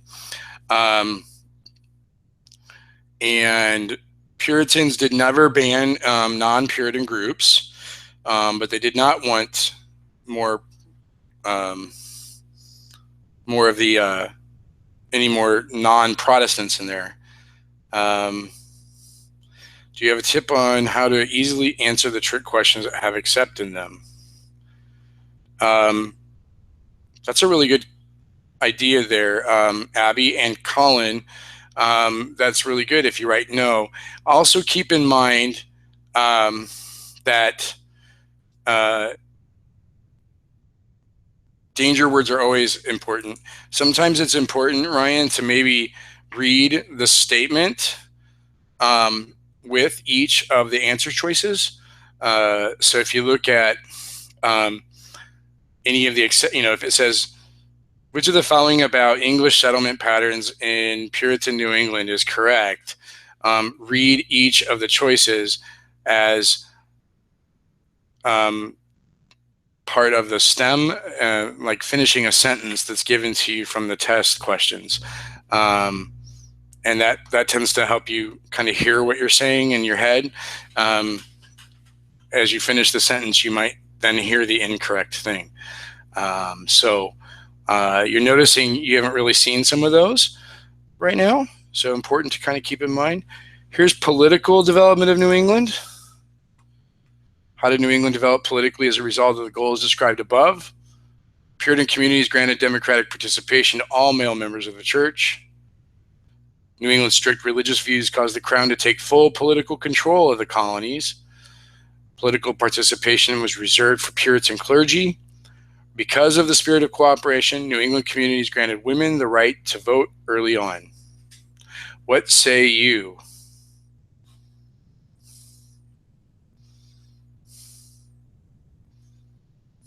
Oh, this is coming a little.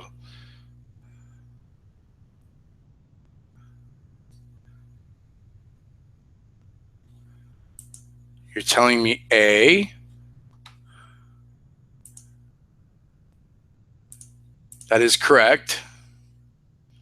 Now, here's where I'm going to ask you a couple questions.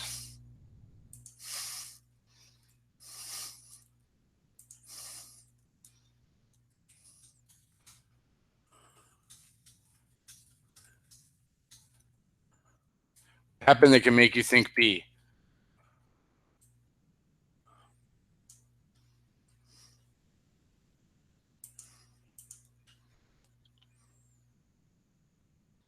Okay, correct, Philippe. Dominion of New England.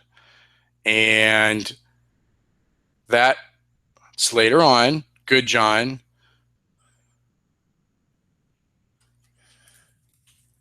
Good. The answers.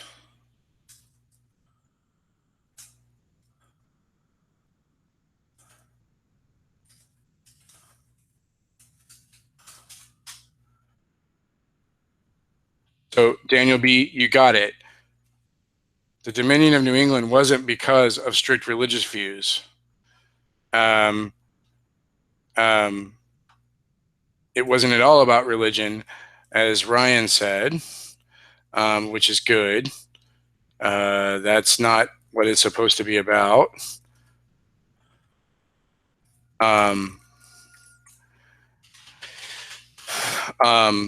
It was not about religion. It was about supposedly what two things?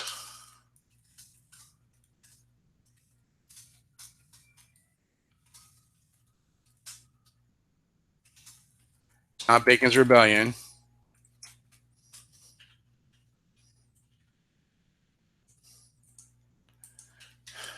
So at Miguel, yes, but why?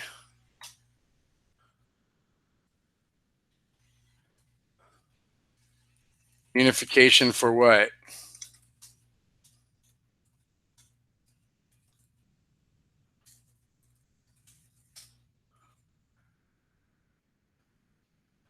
So remember that there is a stated reason for the Dominion of New England, and that was protection from whom?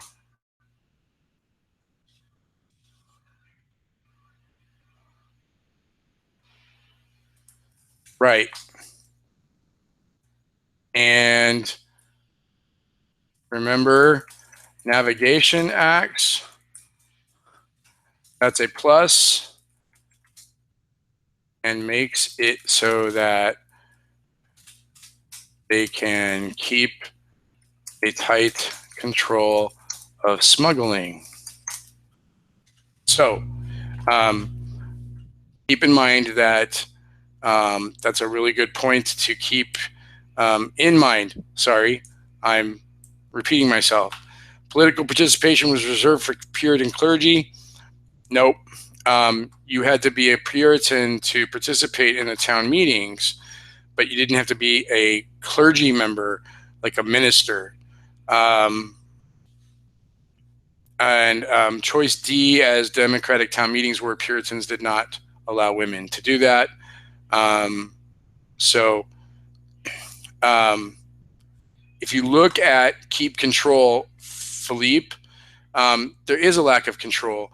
And there is also, Philippe, the idea that there are Native American attacks, as you know.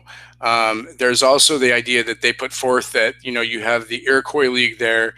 They were concerned ostensibly of making sure that they can keep colonists safe, and by putting all of the colonies under the dominion of the crown and calling it the Dominion of New England, they could try to coordinate defense better. Most of the colonists believed it had nothing to do with that and had more to do with trying to keep a hold on what their trade was, how their trade was progressing, and that it was to try to make sure that the navigation acts were being enforced correctly. So there's one of those historical situations where we know that that is what happened, that they were trying to do more to restrict the smuggling and ensure compliance with law. But at the same time, we don't, we know that there was also that purpose of trying to make sure that they were staying secure against the natives. So let's do some quick run-throughs of a couple other ones. Come back to the guide. Let's look at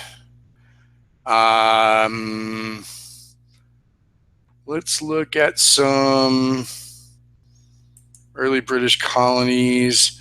Let's look at some questions with middle colonies. Let's look at the foundations of Pennsylvania. Let's take a look.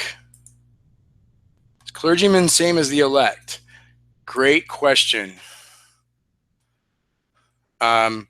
Sort of is correct. The elect are those people known to be saved. Saved meaning that they were going to heaven. Clergymen would have to be the elect.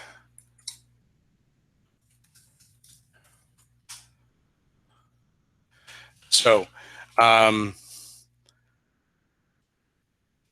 then Abby says,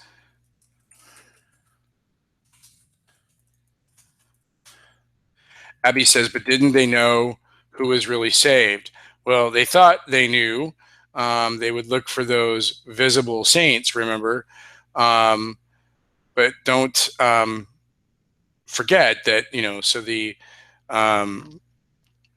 that the, you know that there's only so much that you can really observe. So they were trying to find things through the conversion experience, the way they conducted themselves in town, the way that they were supposed to keep keep themselves in terms of social expectations, and that would be those things that could be all part of signs that they were part of the elect.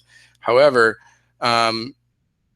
you're correct in that as the Enlightenment comes through, that the concept does tend to go away. It begins to get more challenged. And so the church tries to adapt. They try to find things like the halfway covenant, which you should make sure you know about. And they try to find ways to ensure that they have some sort of way of appealing to a broader membership. But the Enlightenment does tend to cause people to question this a lot more. So wait on.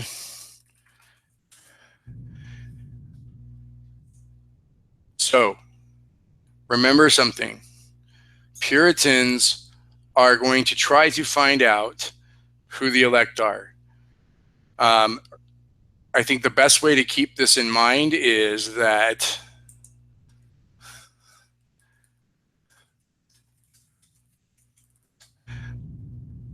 I think the best thing to keep in mind here is that the Puritans are looking for the elect. They're going to try to find the elect wherever possible. They know that they aren't necessarily going to be able to identify everyone who's elect. So there's kind of like this idea that you got to be good and you got to live by God's rule and you have to live by our laws, which are based on God's rule, so that you can hopefully make sure that if you are part of the elect, that you're keeping your good grace with God. But keep in mind that they recognize to an extent, they're not going to find all the visible saints. And keep in mind that it doesn't mean that you couldn't be a member of the congregation. The congregation is going to be anybody who believes that they're part of the Anglican Church and that they subscribe to Puritan teaching. So you didn't have to be part of the elect to be part of the congregation. Okay? So let's see what you guys come up with antinomianism.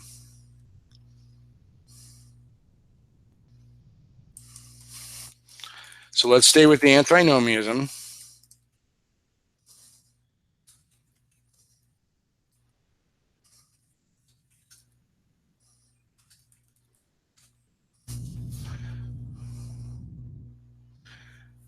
So Miguel,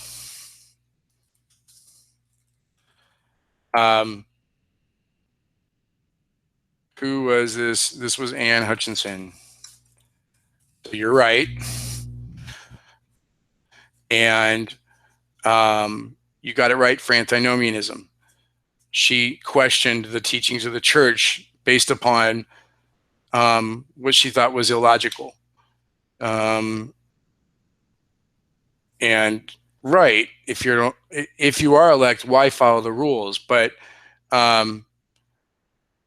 that's going to be part of why people begin to question this religion, and eventually it's going to become more it's going to become more of a challenge to keep people in the faith. So you're going to find that, I mean, you're all doing a great job here as I'm watching you do it. Okay. Next question. You guys are doing a great job. And I hope you're feeling all right about your test tomorrow, because you're great. Let's take a look at this William Penn.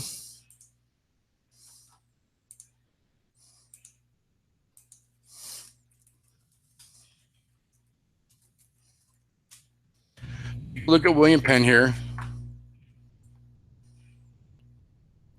Good, Jared. That's awesome. I'm telling you guys, most kids do better on the unit test than they do their quizzes, because you learn from your quizzes. Colin, already talked about explorers. So you can text me on Remind a little later if you'd like.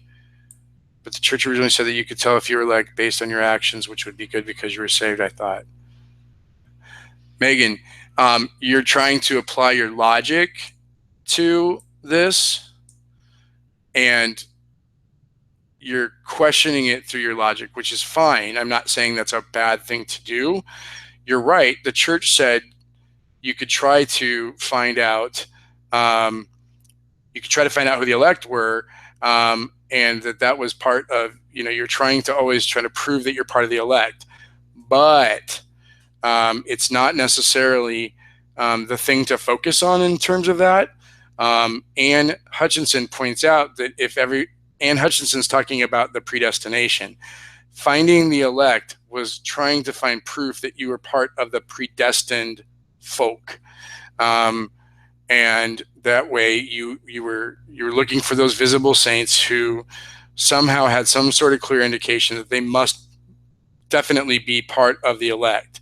Anne Hutchinson says, well, okay, if you're one of the elect and everything is predestined, then why would we want to follow man's law or God's law? It's already been decided. It doesn't matter what we do, which of course does not keep in mind with civil order and church authority.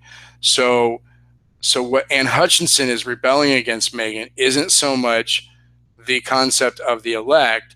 She's rebelling against the concept of predestination and then trying to exact control, social control over the colonists who settle in the various settlements that are Puritan, simply because you're supposed to make sure you follow everything to do with God's law. She would say, if God has already decided who's going to heaven and who is saved, following your laws based on God's laws isn't going to do anything to further getting us to heaven. Does that make sense?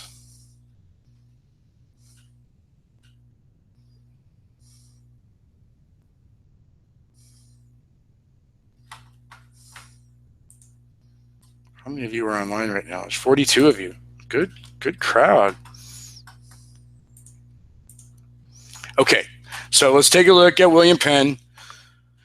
The principles laid out in the second paragraph above reflect the influence of which of the following. So there shall be an assembly yearly chosen by the freemen thereof to consist of 4 persons out of each county, which assembly shall have the power to prepare bills in order to pass into laws, and shall have all other powers and privileges of an assembly according to the rights of freeborn subjects of England. So this shows the influence of what?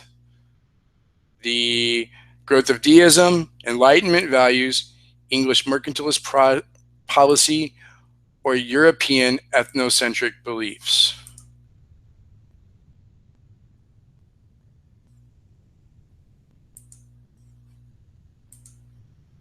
You are correct. Remember that the Enlightenment doesn't just spring on everybody. It creeps in over time. And so what you're finding is that you're going to have this concept of natural rights. Now, when you look at the development of William Penn, so this is in 1701 when he puts the Charter of Privileges in place here. If you look at the year, you're starting to get that Enlightenment thought creeping in. Now, you have other democratic institutions, as this is pointing out, later on down the road, earlier in the meetings, in the establishments, but it is more of 2 things, I would say here. This doesn't give you these answer choices.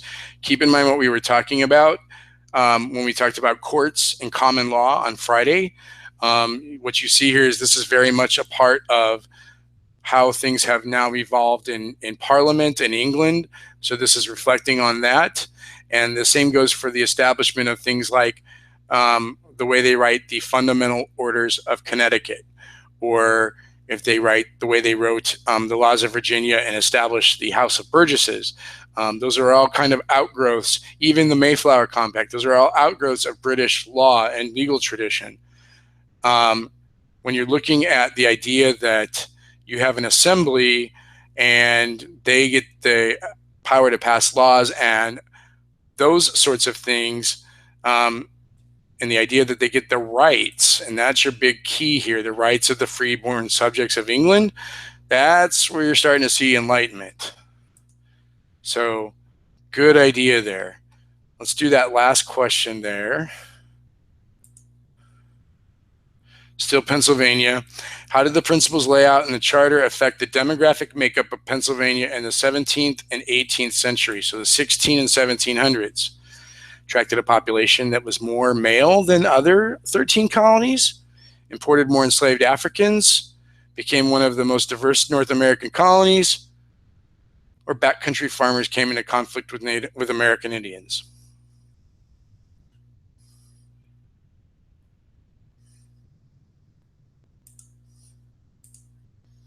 So C is correct. You have all kinds of people come into Pennsylvania because it was not set up on any one specific religious ideal. Although you do have Quakers. Quakers are very religiously tolerant. And when you look at choice A, you don't see this. This is the fact that would apply to another colony that they're trying to see if you're paying attention. What would A be the answer to? What? Give me one colony that would apply to.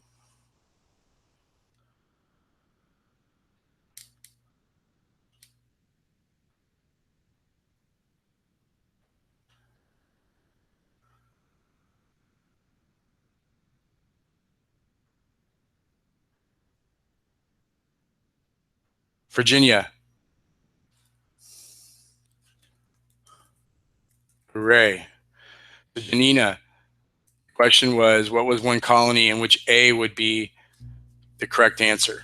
Chesapeake colonies, Miguel, would work as well. So this is not going to be true, as we talked about on Friday. And where does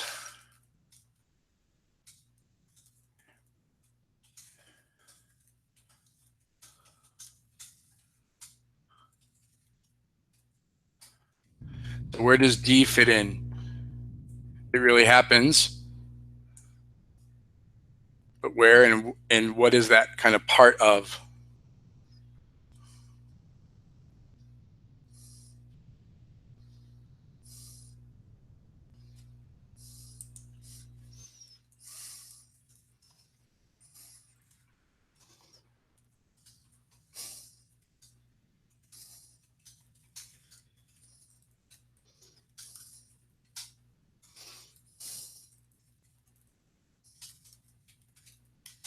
Remember, Bacon's Rebellion is not in New England. It's in Virginia. So, yep. And it's very important to make sure that you know that, because this is true, but not for Pennsylvania. This is true, but not for the middle colonies. This is true, but for Virginia, not Pennsylvania. So every one of these, if again, looking at these answer choices, there's some truth about these answer choices in relation to other colonies or other questions that could be asked. It doesn't hold true for Pennsylvania. So this is kind of how these particular stimulus questions will try to get you, if you want to look at getcha. Okay, let's look at the last one. Same stimulus. Which of the following colonies was established around similar religious goals? So look here at the first one. No persons or persons inhabiting this province or territories who shall confess and acknowledge one Almighty God and profess him or themselves obliged to live quietly under the civil government shall be in any case molested or prejudiced because of his or her conscientious persuasion of practice, nor be compelled to frequent or maintain any religious worship, place of ministry, contrary to his or their mind, or to do or suffer any act or thing contrary to their religious persuasion. So look at that.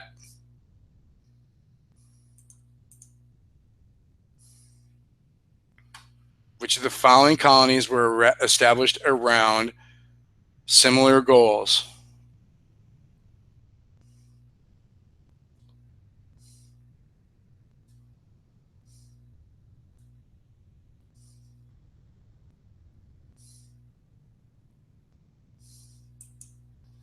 Janina, I think you said it first.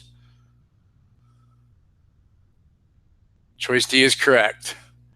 Remember the act of toleration. Remember the act of toleration, which does maintain you have to be Christian, but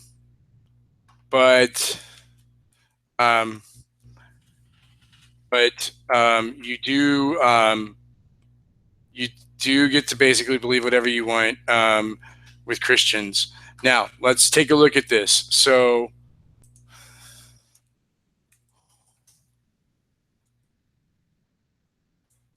hold on.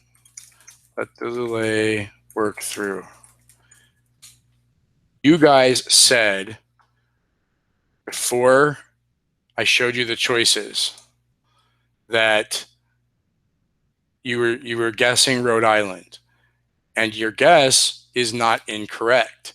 Rhode Island would be something established around similar religious goals. When you look at then, when I went through, these are the only 4 choices you're presented.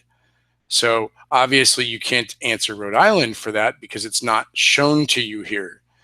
But you are right. If it was there and say not Maryland, that would probably be the answer choice that you'd want to give. In this particular case, if you notice, this is how come Jewish people are great up in Pennsylvania, because Jewish people are monotheistic, and they would fall within that particular case. So,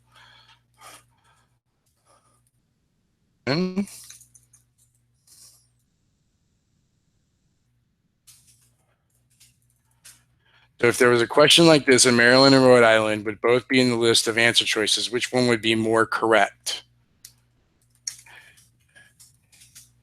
They're both in the answer choices, then it would be a terrible question.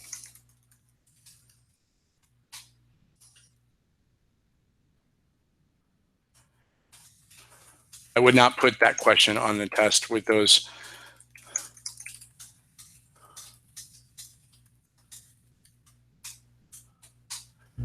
I would not put that on your test with those 2 as answer choices, because they would both technically answer the question as you have read it on that screen right there. Does that make sense?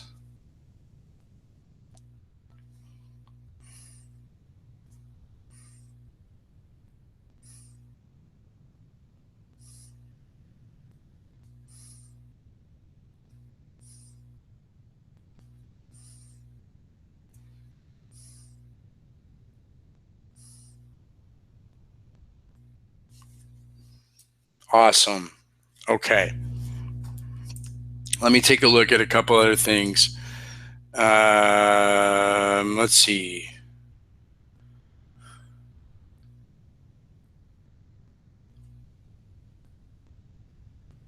Let's look at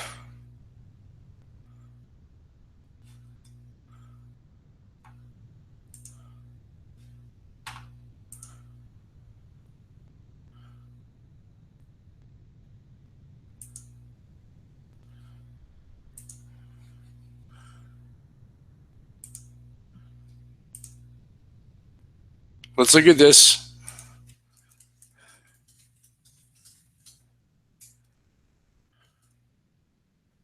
No on these. Watch your acronyms.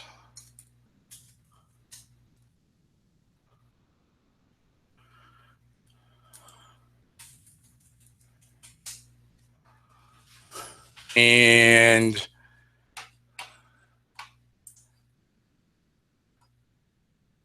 let's do slavery real quick.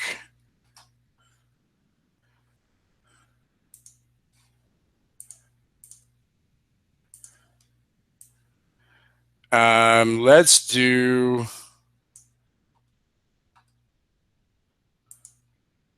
this one. Here's a perfect example.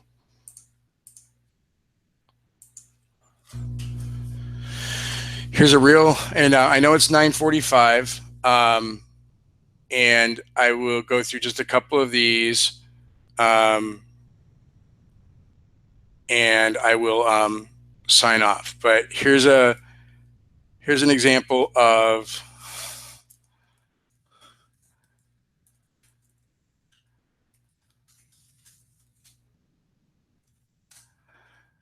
so here's an example of the of a chart you could get, of a graph. So the can we do Kahoot live?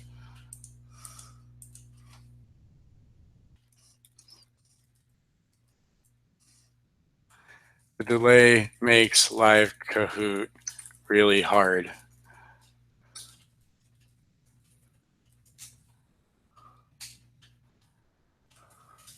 I'd have to write one. I would have to write one with a long amount of time for you to answer the questions, so that you could all make sure you typed in. So maybe for the next test, I'll write you a little Kahoot and we can do that too. And I'll make sure that the answer time is of sufficient length. All right, let's look at this. Ready? What's the most important reason for the marked change in the African population in the southern British mainland beginning in 1680? So here's 1680. Southern British mainland colonies. Marked change in the African population. Look at the chart. Look at this.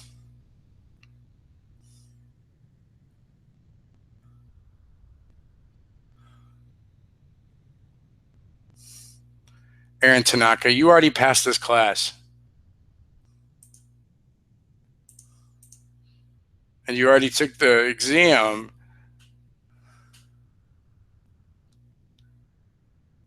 Okay, here we go. There you go. You're correct. Looking at this though, real quick.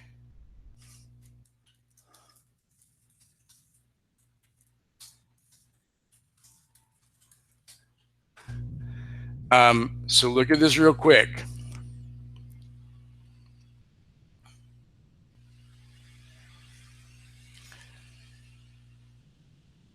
This is not till later.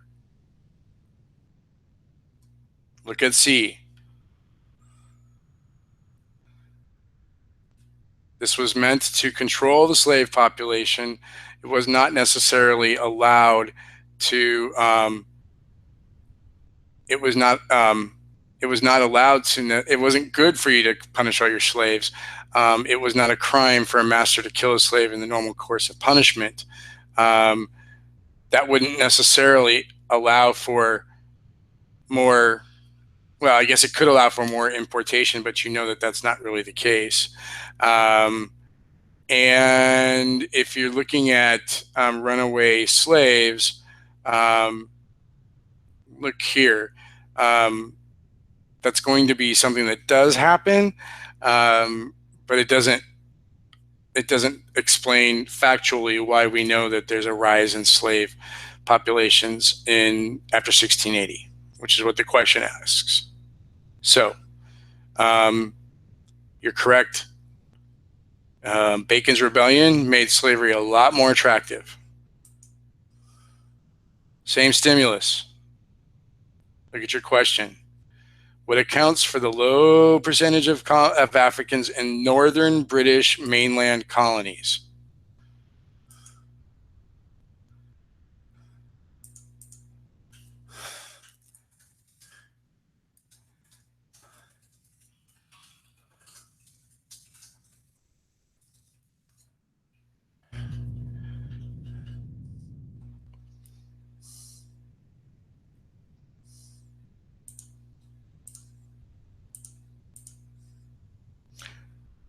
You are correct. So, keep in mind, you already know that the small family-run farms didn't need a lot of slave labor in order to run them, and so we know that we don't see as many coming to the northern British mainland colonies. Now, it doesn't mean it is truly at zero.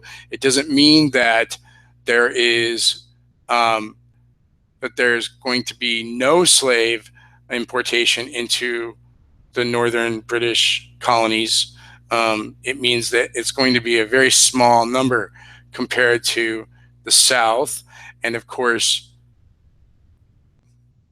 the British Caribbean colonies are going to get the most number of slaves, the largest number of slaves. So that's good. Let's take a look here let's look at a passage here. Virginia Gazette, Williamsburg, 1752.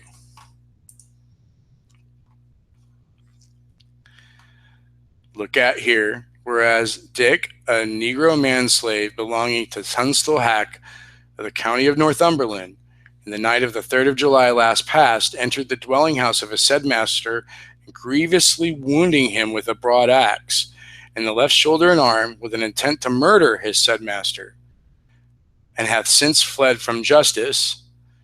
The said Dick, Richard, nicknamed for Richard, is a well-set, artful, and cunning fellow, about 40 years of age, 5 feet 7 or 8 inches high, broad shoulders, large hips, small waist, bow legs, and flat teeth. His teeth very open before, has some gray hairs in his head and beard, several scars on his head, and understands going by water. Shoemaking, carpenter's work, and sawing. These are therefore in his majesty's name, to command and require all sheriffs and constables to make diligent search and pursuit, with their several counties and precincts, after him, and him having found, to apprehend and carry him before the next justice of peace, that he may be dealt with according to law. He is outlawed, and a reward of 3 pistols is to be given to any person who shall apprehend him in this colony. Okay? Now,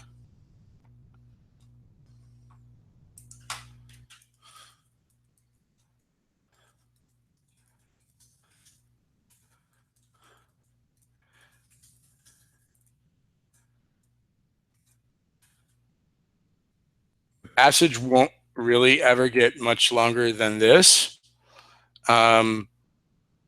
Sometimes it'll be put into 2 separate paragraphs. I mean, it could be slightly longer than this, but this is about as long as you would see in general.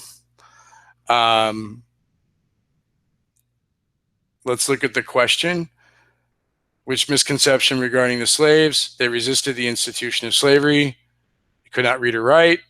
They were only able to do low-skilled agricultural work, or that they only lived in rural areas.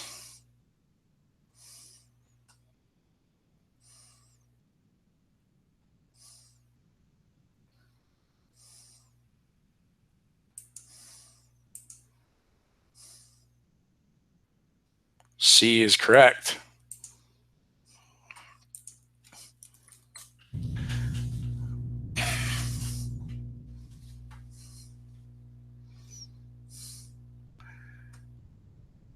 You can see from this that they could be very skilled.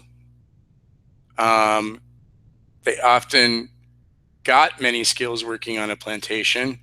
Um, and um, we know that it's very much part of the racist narrative that they were worthy of doing nothing more than just um, being able to work as unskilled labor. Um, so um, A is just incorrect. It talks about a runaway slave. So they didn't resist the institution of slavery. Um, B, it doesn't talk about the fact that they can or cannot read or write. It doesn't give any evidence that they were or were not literate.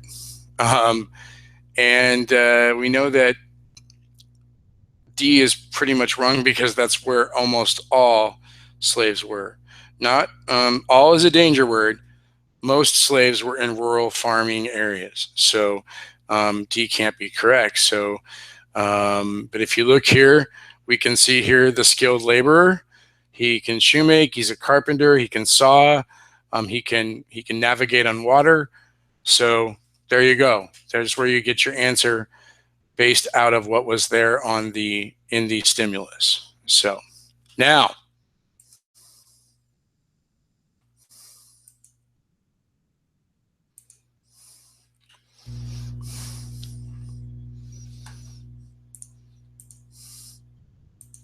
our time is going to come to an end here real soon. So let's talk really quick about any question you have. I'm going to type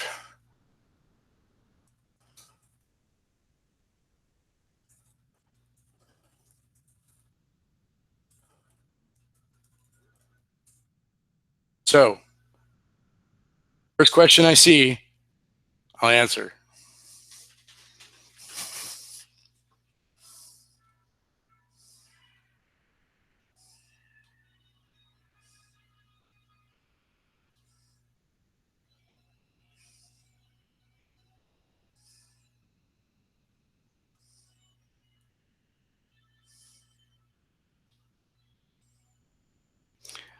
No questions.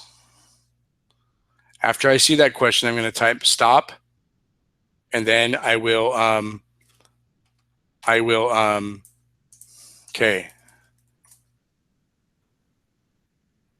So how much are we expected to know about the different types of commerce each colonial region produced? So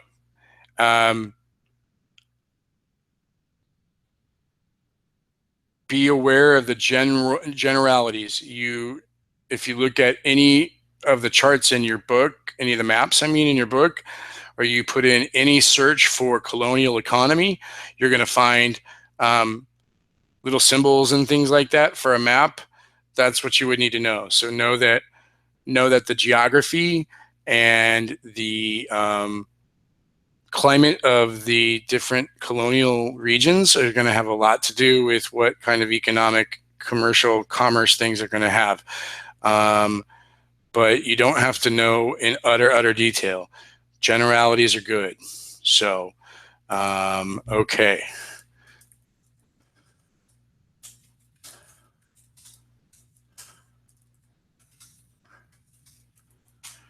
Nick, Nick, if you want to, you might be able to rewind the live feedback and you can see the first hour. You can, it will archive it. So you should be able to see that. So there you go.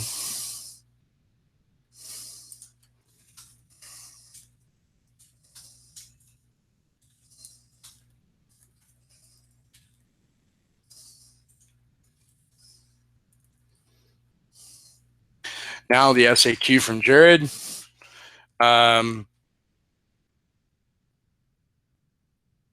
The SAQ, remember, you may not have one. I don't have any suggestion on what to tell you there because that's something you got to be ready to do. And there's no time like the present to start getting ready for that. Let's see here. Let's see here.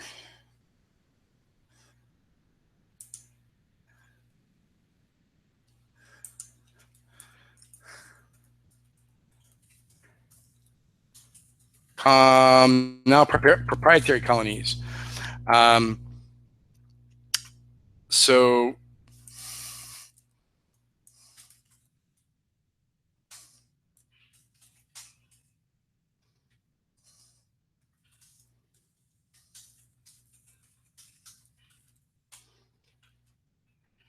um, proprietary colonies, Young is great. You do not need to know anything about New Sweden.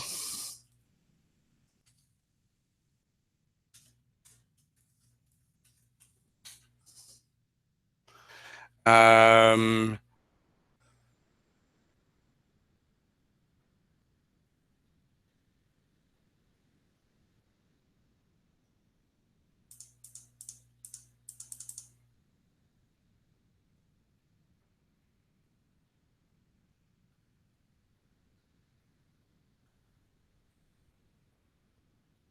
Janina, I didn't see your question. What was the significance of the Salem witch trial?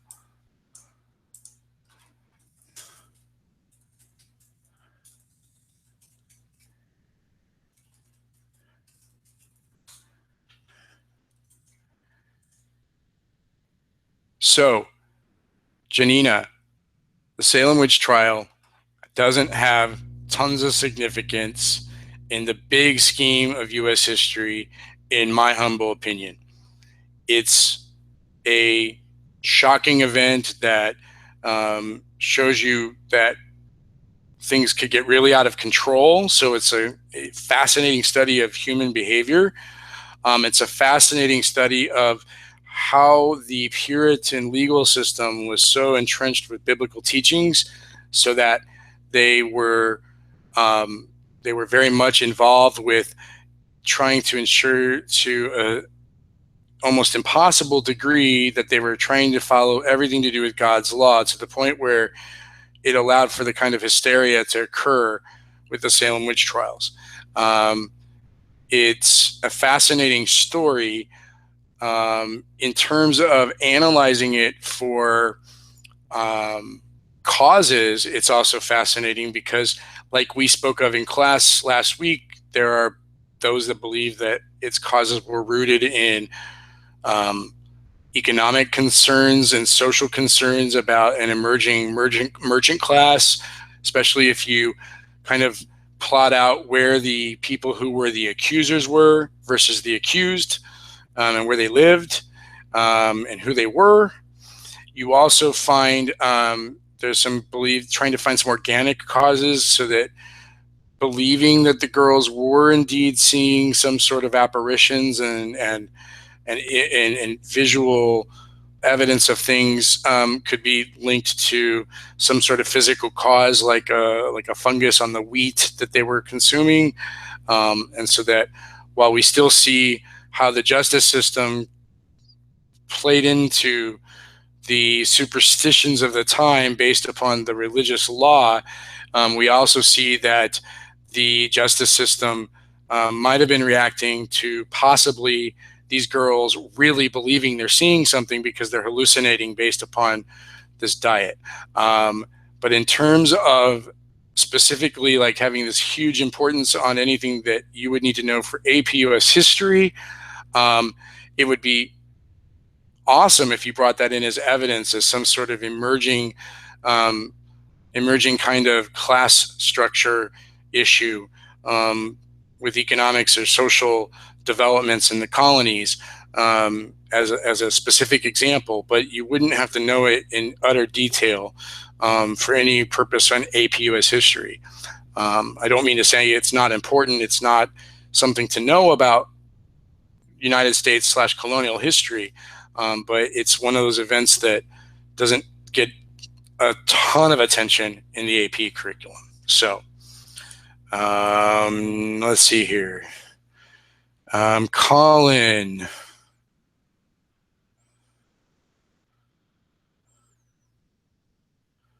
we talked about yours.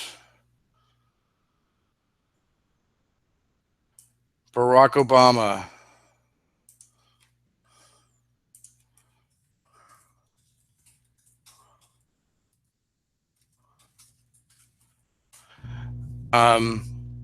So let's see here. Barack on the delay. Let's see here. You asked about the Chesapeake colonies. The Chesapeake colonies, Virginia is your first. It's located on Chesapeake Bay. Maryland comes later. It too is on Chesapeake Bay. It is been kind of like a microcosm of what will develop as kind of big, large, sweeping generalizations that apply to quote unquote southern colonies that develop over time as each one of those, as the Carolinas and then Georgia get settled. You'll find that many of those economic slash social developments kind of make their way into those southern colonies. But Virginia and Maryland are the first. So what you find is historians sometimes isolate the development of the Chesapeake because it's where that culture kind of begins. It's where the economy starts to begin. And you get all those precedents that then make their way into later colonies that are developed. And so it's often contrasted with New England on the basis that those are your earliest colonies to form. And so it's a nice way of dividing up the study of colonial history and colonial geography and regions to determine the differences between the two areas, because they kind of form extremes in terms of social, religious, economic, and those three areas of development differ greatly based on those regions. So middle is not Chesapeake. New York, New Jersey, Pennsylvania, Delaware. Those are your middle colonies.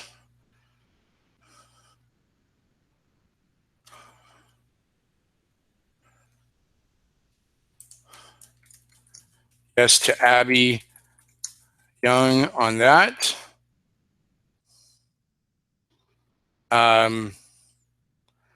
What region is New York in before the Dominion of New England?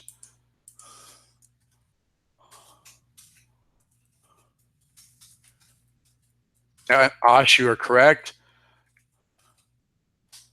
on Daniel's question. And key terms from quiz is going to be prominent in the test. Megan, yes, they're things that you should be familiar with. So it's good to know. I'm sorry I spelled your name wrong just a second ago. It's good to know what those things are. And I think that's it for tonight. So the House of Burgesses.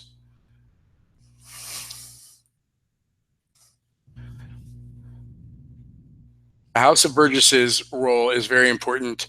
The House of Burgesses is your first colonial assembly. It's democratically elected. It establishes the precedent of making sure that the colonial assembly levies taxes, that the governor is important, but that the colonial assembly is the one he's got to ask for taxes and money and for laws and that sort of thing. And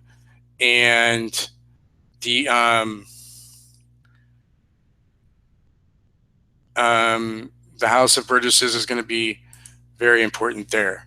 So know about its precedent setting functions.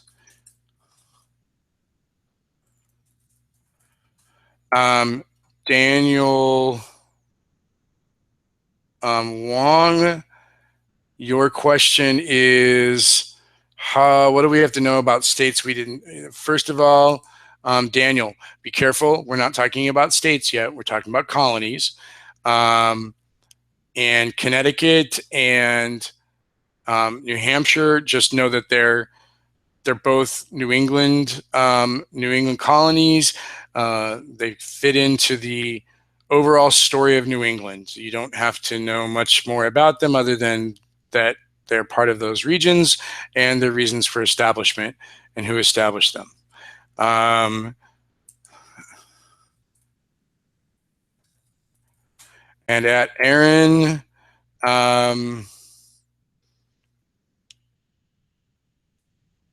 let's see, Aaron, that's up to Mr. Pollock. Let's see here. Let's see, how much do we know about Queen Anne's War and King William's War?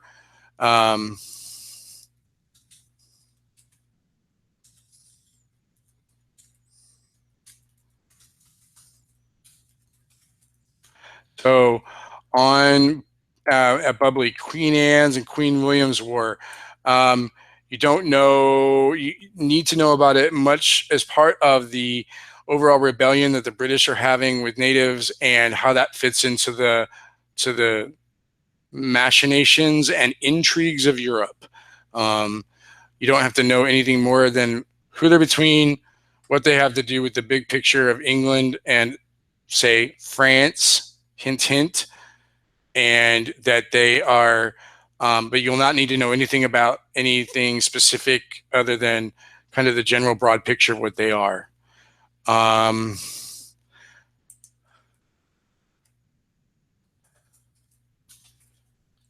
see. Creighton, you're welcome. And everyone, final thoughts on the delay. So the final thoughts are, I hope that this has kind of put you at ease for what you should expect tomorrow, giving you some ideas of what you should do after we're done in a few minutes. Watch some videos maybe. Don't stay up too late. Do not stress yourself. That's most importantly what you should take away. If you try to stress yourself, you're going to get very, very counterproductive, and it won't help you in the long run. So I will host this. This is archived, and I'll leave it up for whenever you want to look at it. I hope everybody gets going. So you guys have a good night. Good luck tomorrow. You're going to do just fine. I'm not worried about you. Make sure you smile all day so you get endorphins. You're very, very welcome. So I hope everything goes great, and we'll see you all soon. You're very welcome. Signing off.